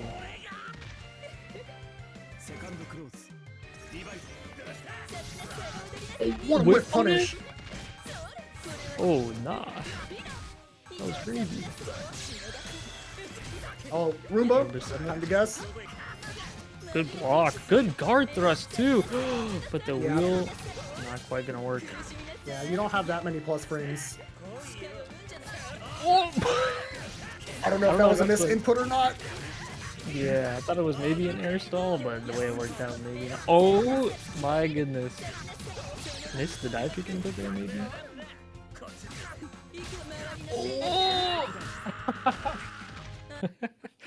Yep. Just the Vincent- last hit of that Roomba. Vincent has been showing a lot of rolls out of Hilda pressure, so the way that I'm So Washed is playing just perfectly plays around that. Yeah, and with that, we have tied up the set 2-2. Vincent has been able to use these defensive options to get out of these situations, like you were talking about mixing up the wake-ups and things like that. But you're kind of running out of options at this point, and I'm So Washed is catching on to what you like to do.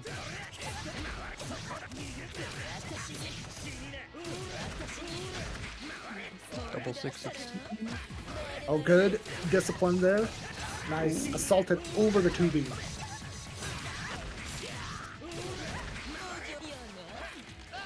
Oh, nice. Good 6B. You Yep, can can't change kill. shift there to stay safer, but good timing from Vincent there.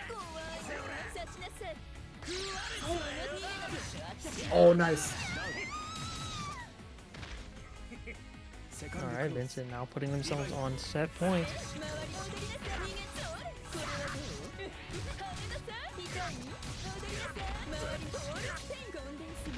Alright. Tech chase. Oh, good block. And great mash, too. Recognize the spacing where 2C does connect. The overhead pins are minus, but usually Hilda is too spaced for it to matter.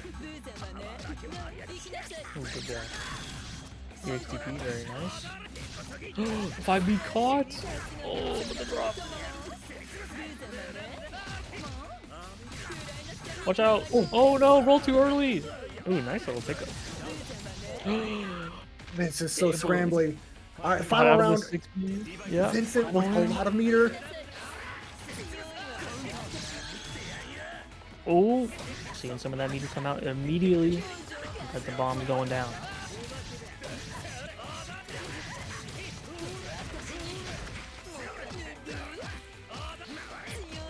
Oh no.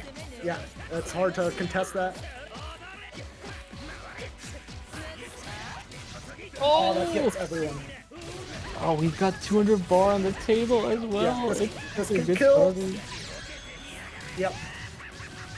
Vincent able to seal out the set, going all the way to final game, final round. Well done to both players, but Vincent just barely winning that neutral interaction that mattered and able to get the mix up as well. Man, considering how the first 2 games of that set went, you would not believe that it ended up going last game, last round. That was insane.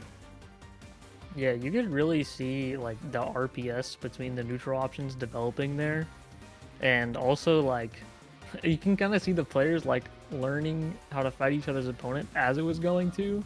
Yep. It's like Vincent was like the first time I'm So Watch went for like the backwards hit of the JC, like Vincent got hit, and then after that Vincent was blocking it. Like, you know, Yep. once you've represented that option, you adapt to it, and then you're gonna have to get a bit more creative to try and hit your opponent the next time. And Vincent was able to use that mental stack to their advantage and finally land the mix-up that mattered. See, they're sitting pretty in grand finals, but I'm So Washed, we're gonna see them again in the losers final. Could be seeing a run back of that set, but not if Luffle or Balmus has anything to say about it. Unfortunately, Payless has been DQ'd.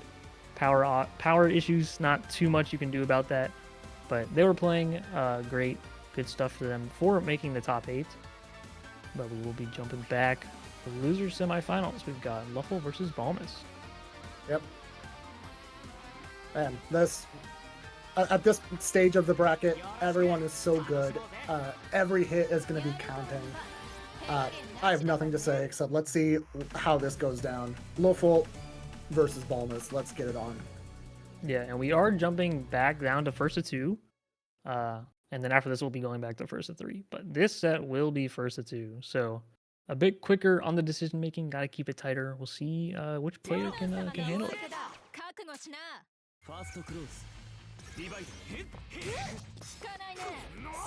Okay. No counter hit.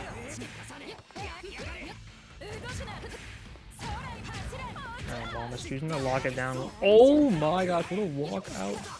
Not afraid, but the shield habit getting caught there. Nice side swap from Luffle as well. Corner cycle meter. Oh, overhead. Yeah, gotta be ready for that. Picks up that follow up. Nix. Oh!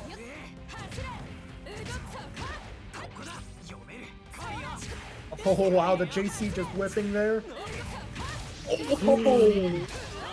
Catching the throw as well. Not able to stand tech out of this situation.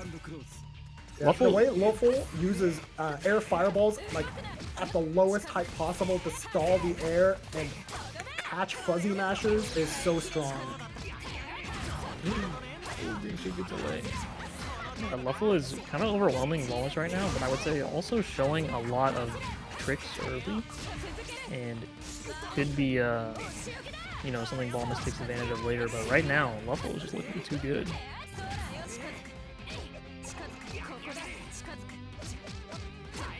Nice. Jump out of the corner over the 6B, or IC 6B. Alright. Yep, scouting for shields. Chain shift there, keep the turn. Looking for VO. Oh, what a mash though.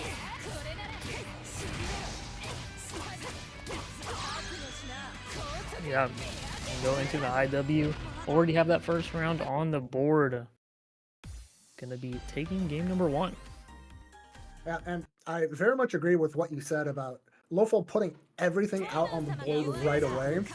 So right now, if Balmus can get past all of what Luffle has been showing, then they can turn this around. Right now, Balmus getting that first hit. The whip punch with the 6-6C. Oh, you are not getting out of the corner just that easily. Balmus, good timing with the meaty, keeping Luffle locked down. Alright, rolled, got out of the corner. What? That was kind of That air assault, I think, changed a 3C into a 2C, and he was able to whiff punish it. Yeah, it was very nice. Luffle now keeping that corner presence. Oh my gosh, what a 6B! He said, get off of me. I'm not holding any of this anymore. You kill with 1 EX? Nope. Not quite. Oh, great use. Never mind. Ooh. That was... yeah, that was just a wild interaction.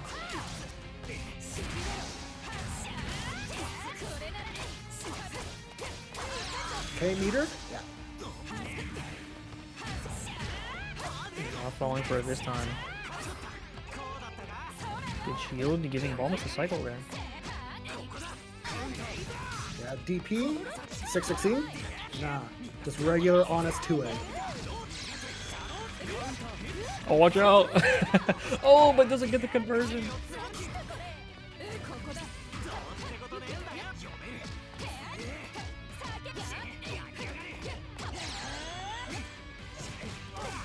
Wow. Maybe not getting an input they wanted there. Not sure, but Balmus taking advantage of it. Yeah, take advantage of it. Oh no. Yeah, this can be death right here. Keep it simple, just ADC. Throw a 660 in there, why not? Yeah, why not? Tying up the set 1-1.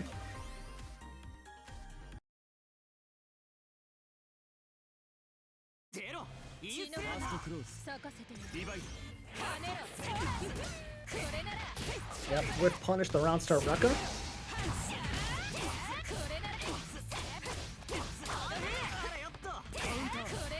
Oh! Tries to go for a different area this time, but same story. Ooh. Finally see the throw next there. throw can kill. Yep. Yeah, Luffle always has been going for all these shimmies, right? So Balmus is just kind of expecting the shimmy to be the option. Yeah. Not ready for the throw. Especially after you'd already like gotten thrown. Like who really expects 2 throws in a row? Ah! That was a weird trade.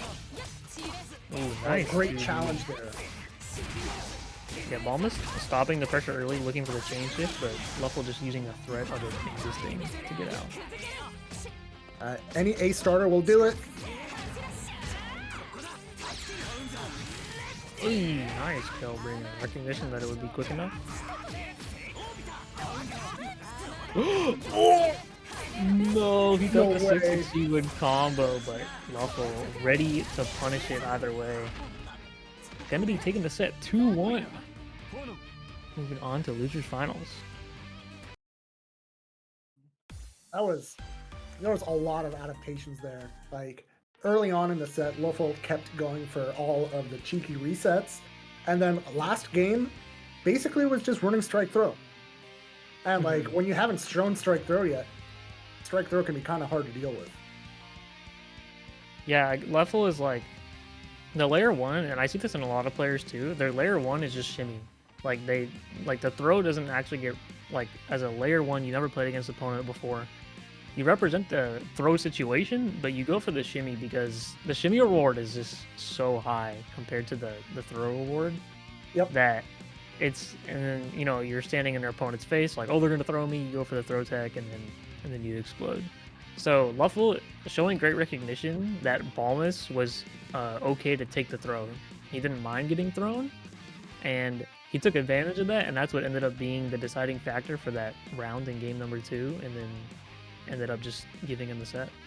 Yeah, and you know, kind of going further into the like early game throw situations.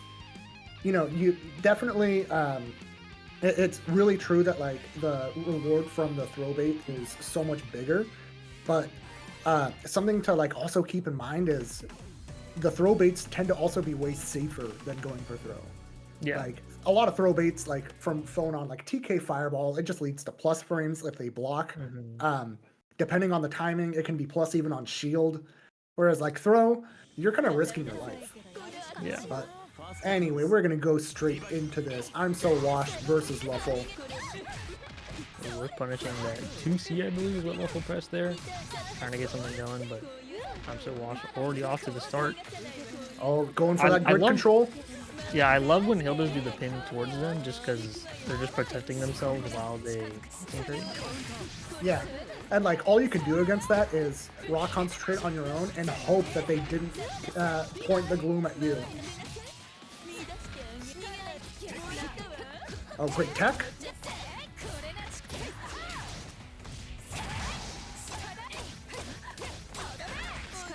Okay, didn't go for... Alright, one hit here.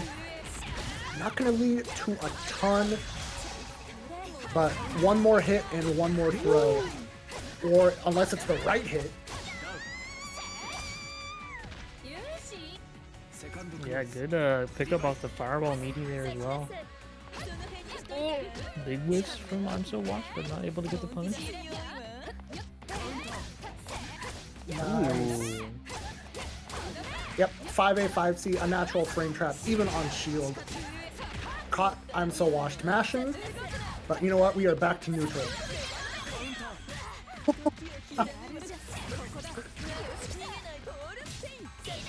Oh, the dash up pin. Okay, what are you gonna do? Oh, the Vortex actually giving Luffle the cycle, especially with the Hold the Force function. Ooh. Oh no, just wanted to get out of there. Oh, watch out! No combo though. Oh my god. That was crazy. What a sequence.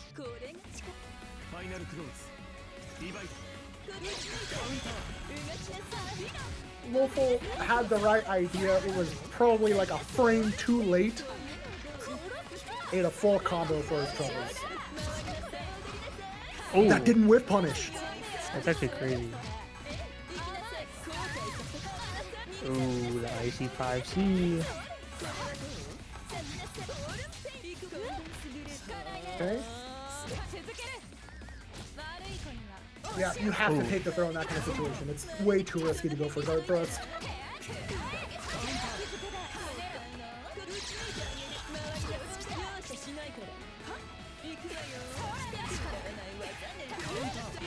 Wow. Oh!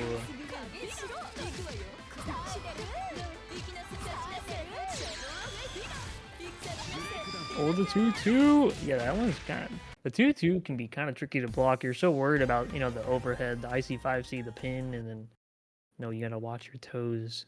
I'm So Washed taking game number 1. Plenty of data from both sides. Let's see what Loful does to adapt. But first interaction of the match is going to I'm So Washed. Scoring a knockdown, getting a gloom out, and going for pressure. Alright, got a gloom.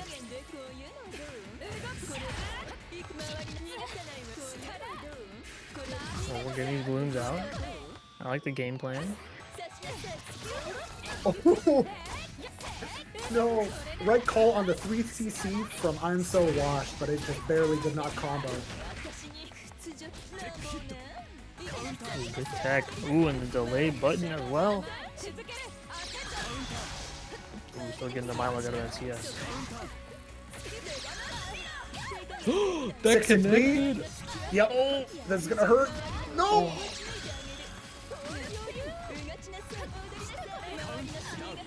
Oh, the frame trap. Not able to mash out there.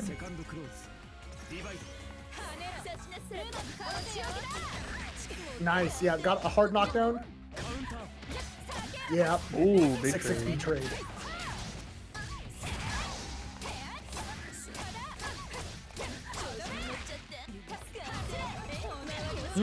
What a 3D. 3D actually just barely giving the cycle.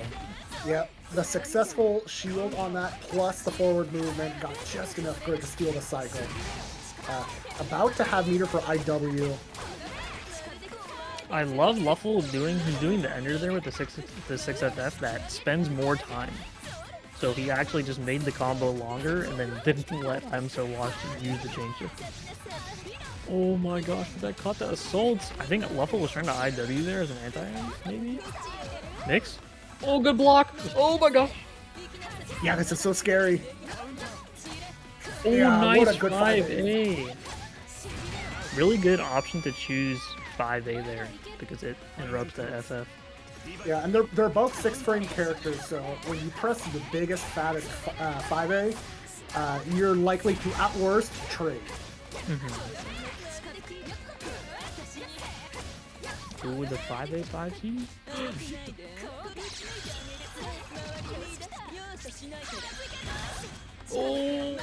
Oh, wasn't actually quick enough, but just caught I'm So Washed off guard. Ooh, nice one.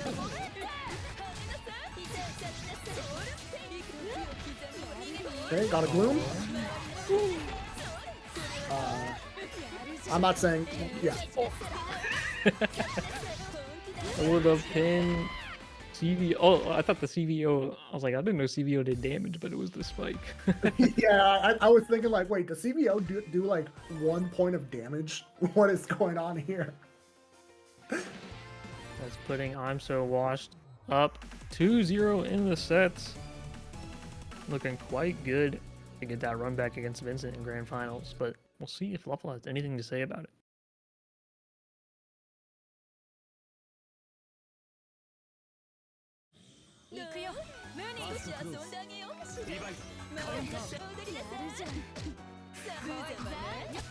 Oh, nice. Good block. Yeah, good shield too.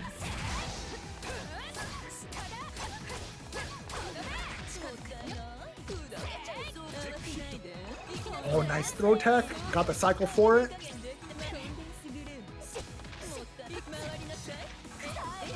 Oh, no combo in this situation. Oh, nice confirm.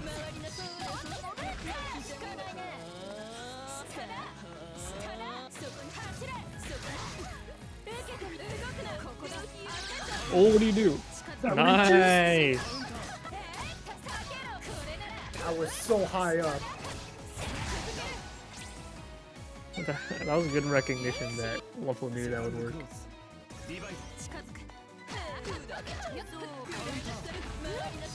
Ooh, big at that. Showing steer anger, we got the Gloom out, but Luffle does not care. Able to force his way in. Oh, all these hits though, no conversions. Nice 5C. No confirm, but oh, that. Big jump over the 2-2C.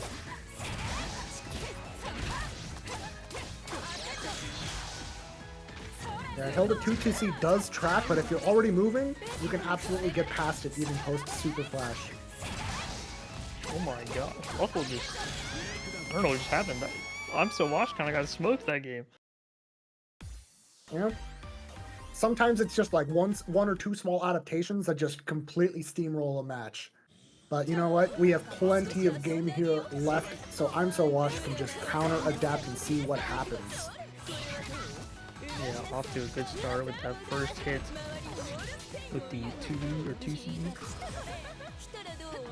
Big concentrate. Oh, you just whiff punish B pillar? Are you kidding me? That was such good spacing.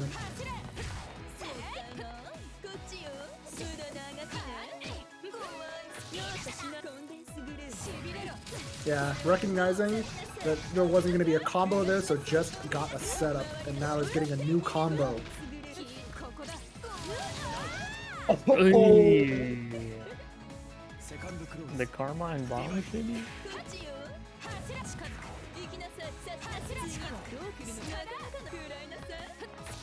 Ooh, whipping. Ooh, nice Hero 2-2. Oh, able to get the pickup as well. Yep, got a Gloom, stealing the cycle. Yeah, I love the Gloom towards themselves so Luffle can't shield it.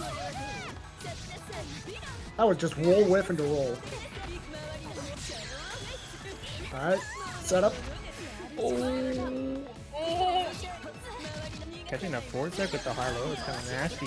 The Roomba goes down, but it's not quick enough. Two-way catch. Oh no! But the FF on defense. I'm So Washed. Able to knock Luffle out of the bracket. Losers finals 3-1. Yep, putting himself right back into grand finals to face off against Vincent once again. Yeah, we'll have to see if I'm So Washed can get the run back or not. It was very close set in winners finals, but good stuff to Luffle. Well done on their top 3 placing. You can now go to locals. I know they have to head out, so good luck at locals. But also good run in our bracket today. Yeah, awesome job. So I think we're about to take a small little break before we start grands. Yeah, we want to give a big shout out to our sponsors. We've got Vortex Gallery pulling up at Frosty Faustings next year, January 23rd to 26th. Going to be running all these different side brackets. Frosty Faustings does an amazing job with the games that they pick, but not every game can be picked, and that's where Vortex Gallery comes in.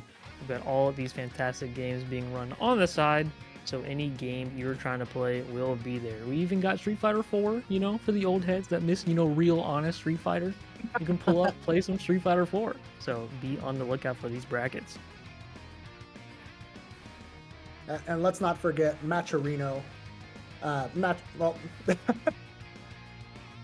There we go. all right, so don't forget Matcherino. We have a pot here, and you can contribute to it either with using the free codes or by contributing a few bucks here and there. Matcherino.com/VG on24. Go support our players, please. And also support Vortex Gallery themselves, the official shop, 956pro.com/shop. We've got all this sick merch. I said it before, I love that Rekka hoodie in the middle. We've got the Grim Reaper tank top in the bottom left. Even Rurik's rocking that shirt in the top left as well. Very cool merch. Be sure to buy something if you like what you see. Yeah, looking at there's so many cool shirt designs. I'm probably gonna order a couple. I'm definitely the type of person that, like, you know, I have to dress, you know, like business casual at work, but underneath I got geeky shit going on. Yeah, I'm used to seeing you with some sort of Yuzu shirt at lots of events being Yeah, worn. yeah. But I think we are ready for our grand finals. Vincent versus I'm So Washed. We do have Vincent on the winner's side. So it was a very close set. Winners finals, I'm So Washed can definitely take it. But they do have to take 2 sets if they want to win the tournament. So it is going to be a bit of an uphill battle, especially against a player like Vincent. But as we saw before, definitely doable for either player. We'll see how it goes. Yep. We've seen it done before. It can happen again, but it's tough. All right, let's get to it. Vortex Gallery Grand Finals. Here we go. Starting right off the 6B confirmed. Oh, the whiff jump, but we're good. We find the hit afterwards. Vincent getting the side swap as well. 2-2C? No. Wow. All right, get a little bit of health.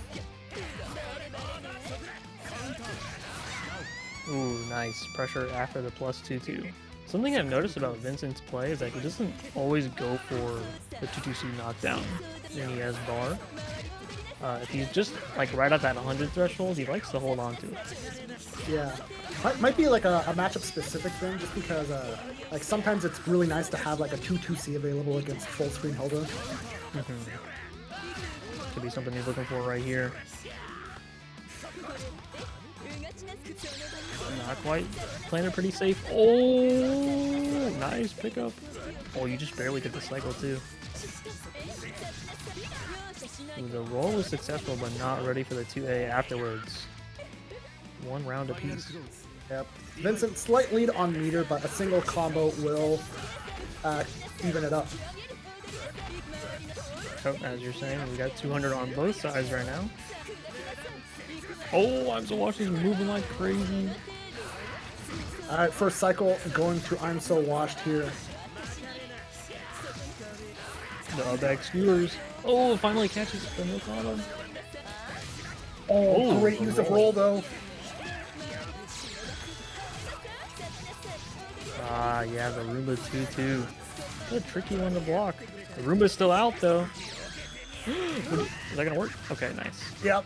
And the cutscene makes sure that Roomba can't interrupt. Oh, not able to kill. The wake up 5A though. Yeah, Vincent. I don't know what they were trying to do on that wake up situation. Maybe messed it up, but I'm So Washed was able to react, press the 5A, and get game number 1. Wow.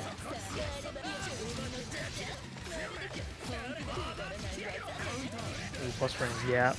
Yeah. Gotta shield that 2T if you want to contest. I'm not even sure Hilda has anything to contest because it's -1 on shield, and then her 5A is what, like 9 frames? Yeah, it's like 8 or 9, I think. So it's a bit of a tough situation. As I'm So Washed is in right now. Could be the round for Vincent here. Ooh, a little bit of extra meter.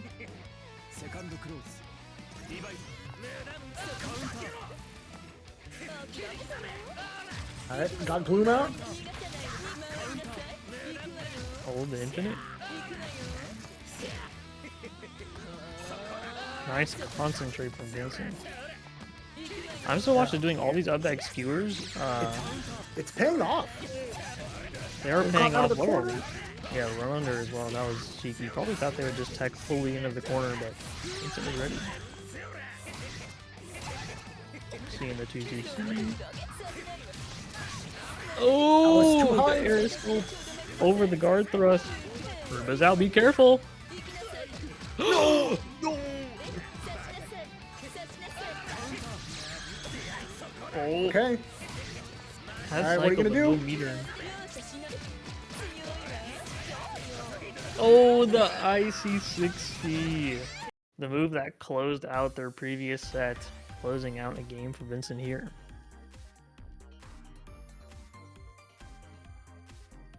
Something to note is that was the first use of IC60 in Grands so far. So, like, Vincent waited a while to put that on the table. Made it that much harder to block. Yeah, the mental stack, if it hasn't been shown, it's not going to be something you're looking for. Oh, great use of roll there.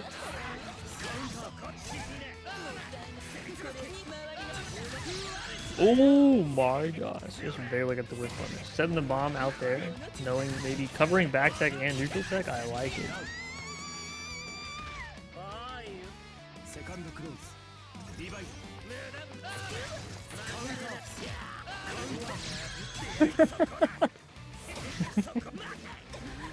You ever seen two people just swing at each other from full screen?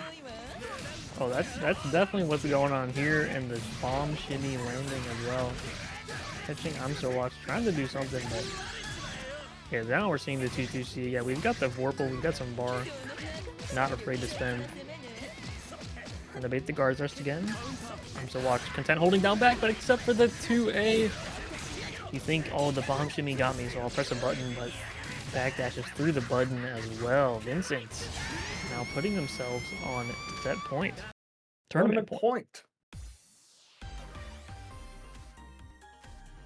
Yeah, the big thing here is just I'm so lost is just getting less out of the neutral interactions. Like all those skewers are pretty good, but you know, whenever Vincent is scoring like straight hits in neutral, that tends to go into a knockdown. Not necessarily even a full combo, but scoring that knockdown and forcing someone to hold your pressure goes so far. That's always like the number one of the big advice I give to people who are like learning a new fighting game is like, you can play the game if you can like do a combo and do a knockdown. Like it doesn't matter how little damage the combo is doing, but like if you get a knockdown, then you know you can set yourself up to start learning how to run offense and learning how people respond on defense and things like that. So just getting a knockdown is always like the number one priority when it comes to combos. I don't know if I'm so washed stepped away for a moment to just like reset their computer or what, but we are gonna wait just a little bit before we continue this set of grand finals.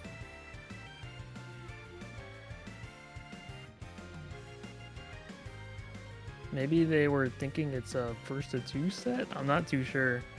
Nah, there's no way. Not once it's grands. Yeah, all right. Okay, we're it's back. back We're in the back. lobby. Maybe they just wanted to like restart their game or something. Yeah. Yeah, I get it. But it is worth, you know, taking for whatever happened. It's worth taking, you know, just a breather in grand finals, especially when you know the pressure's kind of on. You know, you're down in the set. They're on the final game points for themselves, so just taking a bit breather, thinking about, you know, what your opponent likes to do, what works, what doesn't work. And like worst case, even just icing your opponent, like stop that momentum. True. Yeah. Always like, you know, just slowing down a little bit, taking a breather, clear your head a little bit. See if it pays off.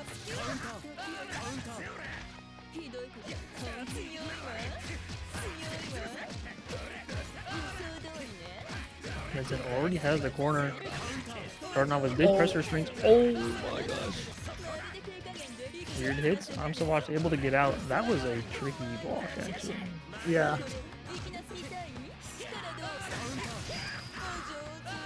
Oh, too that far away. Okay, the frame trap after the EX skewer. Yeah, we're back to the layer 1 there. We'll see if that comes up, if I'm So Wash is going to try and bait out the roll.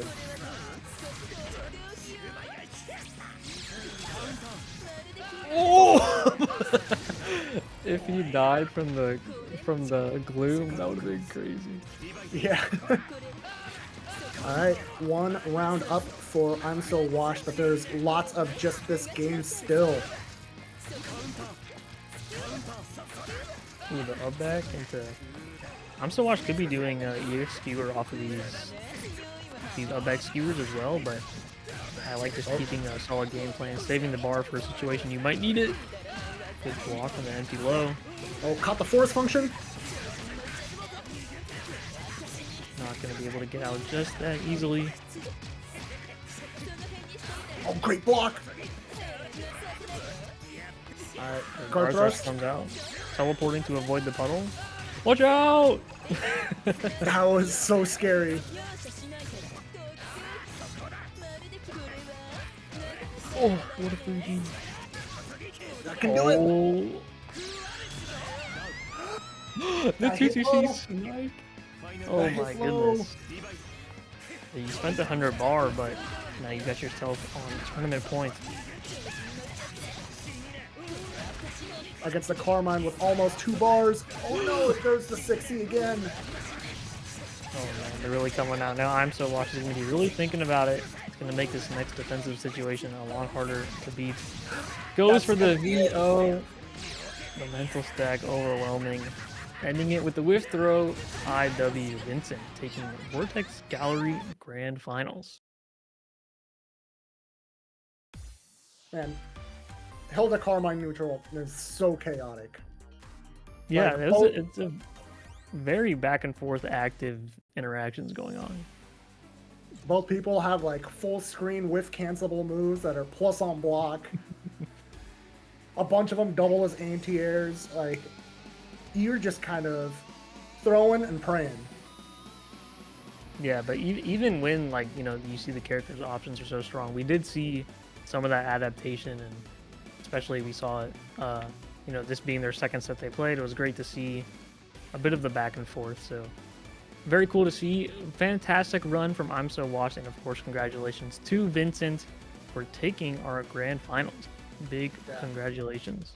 Big congratulations. That was an awesome showing from Vincent. And, you know, seeing how well they performed here, I am looking forward to seeing how they perform next week over at Climax of Night. Absolutely. I do also have to give a quick shout out to the Matcherino. We do have 6 codes left, so if you enjoyed watching tonight's tournament and you're thinking, you know, I think these players should be a bit more rewarded for their runs tonight, please just head on over, click claim a code. It's free money. It's I'm not asking for your money, you know, it comes from the ether out there. Yeah, So- it is magic free money that we just kind of make appear if you click on that link. Matcherino.com/VGON24. Yeah, big shout out to Matcherino for supporting all of our events. And also, we have the shop if you want to support even more. And also, just pick up some cool merch for yourself. We've got some great designs here. You can see them on screen. There's even more on the link. Head over to 956pro.com/shop. Get some merch, support the community. And speaking of supporting the community, remember that if you are going to Frosty Faustings, Vortex Gallery will be there. There is a ton of awesome side games happening. Be sure to register at startgg/Vortex Gallery. Yeah. Thank you to all of our supporters. Thank you guys for everyone who entered, competed. Thank you guys in the chat for watching, hanging out, claiming those Matcherino codes as well. Big fan of you know, if you're doing that in the chat, I'm a big fan already. Just 5 codes left. We really appreciate it. We're almost there. But we are going to be heading over to some other Vortex Gallery gaming. I think VSAV is what we're jumping to. Okay, we're gonna head over to Juan, who's playing Wonderful World. That's where we're gonna be sending you guys. Be sure to click that link in the Matcherino chat. We really appreciate it. Thank you guys. But yeah, that's it for myself. Shout out to Rurik for joining me on comms. We had a great time.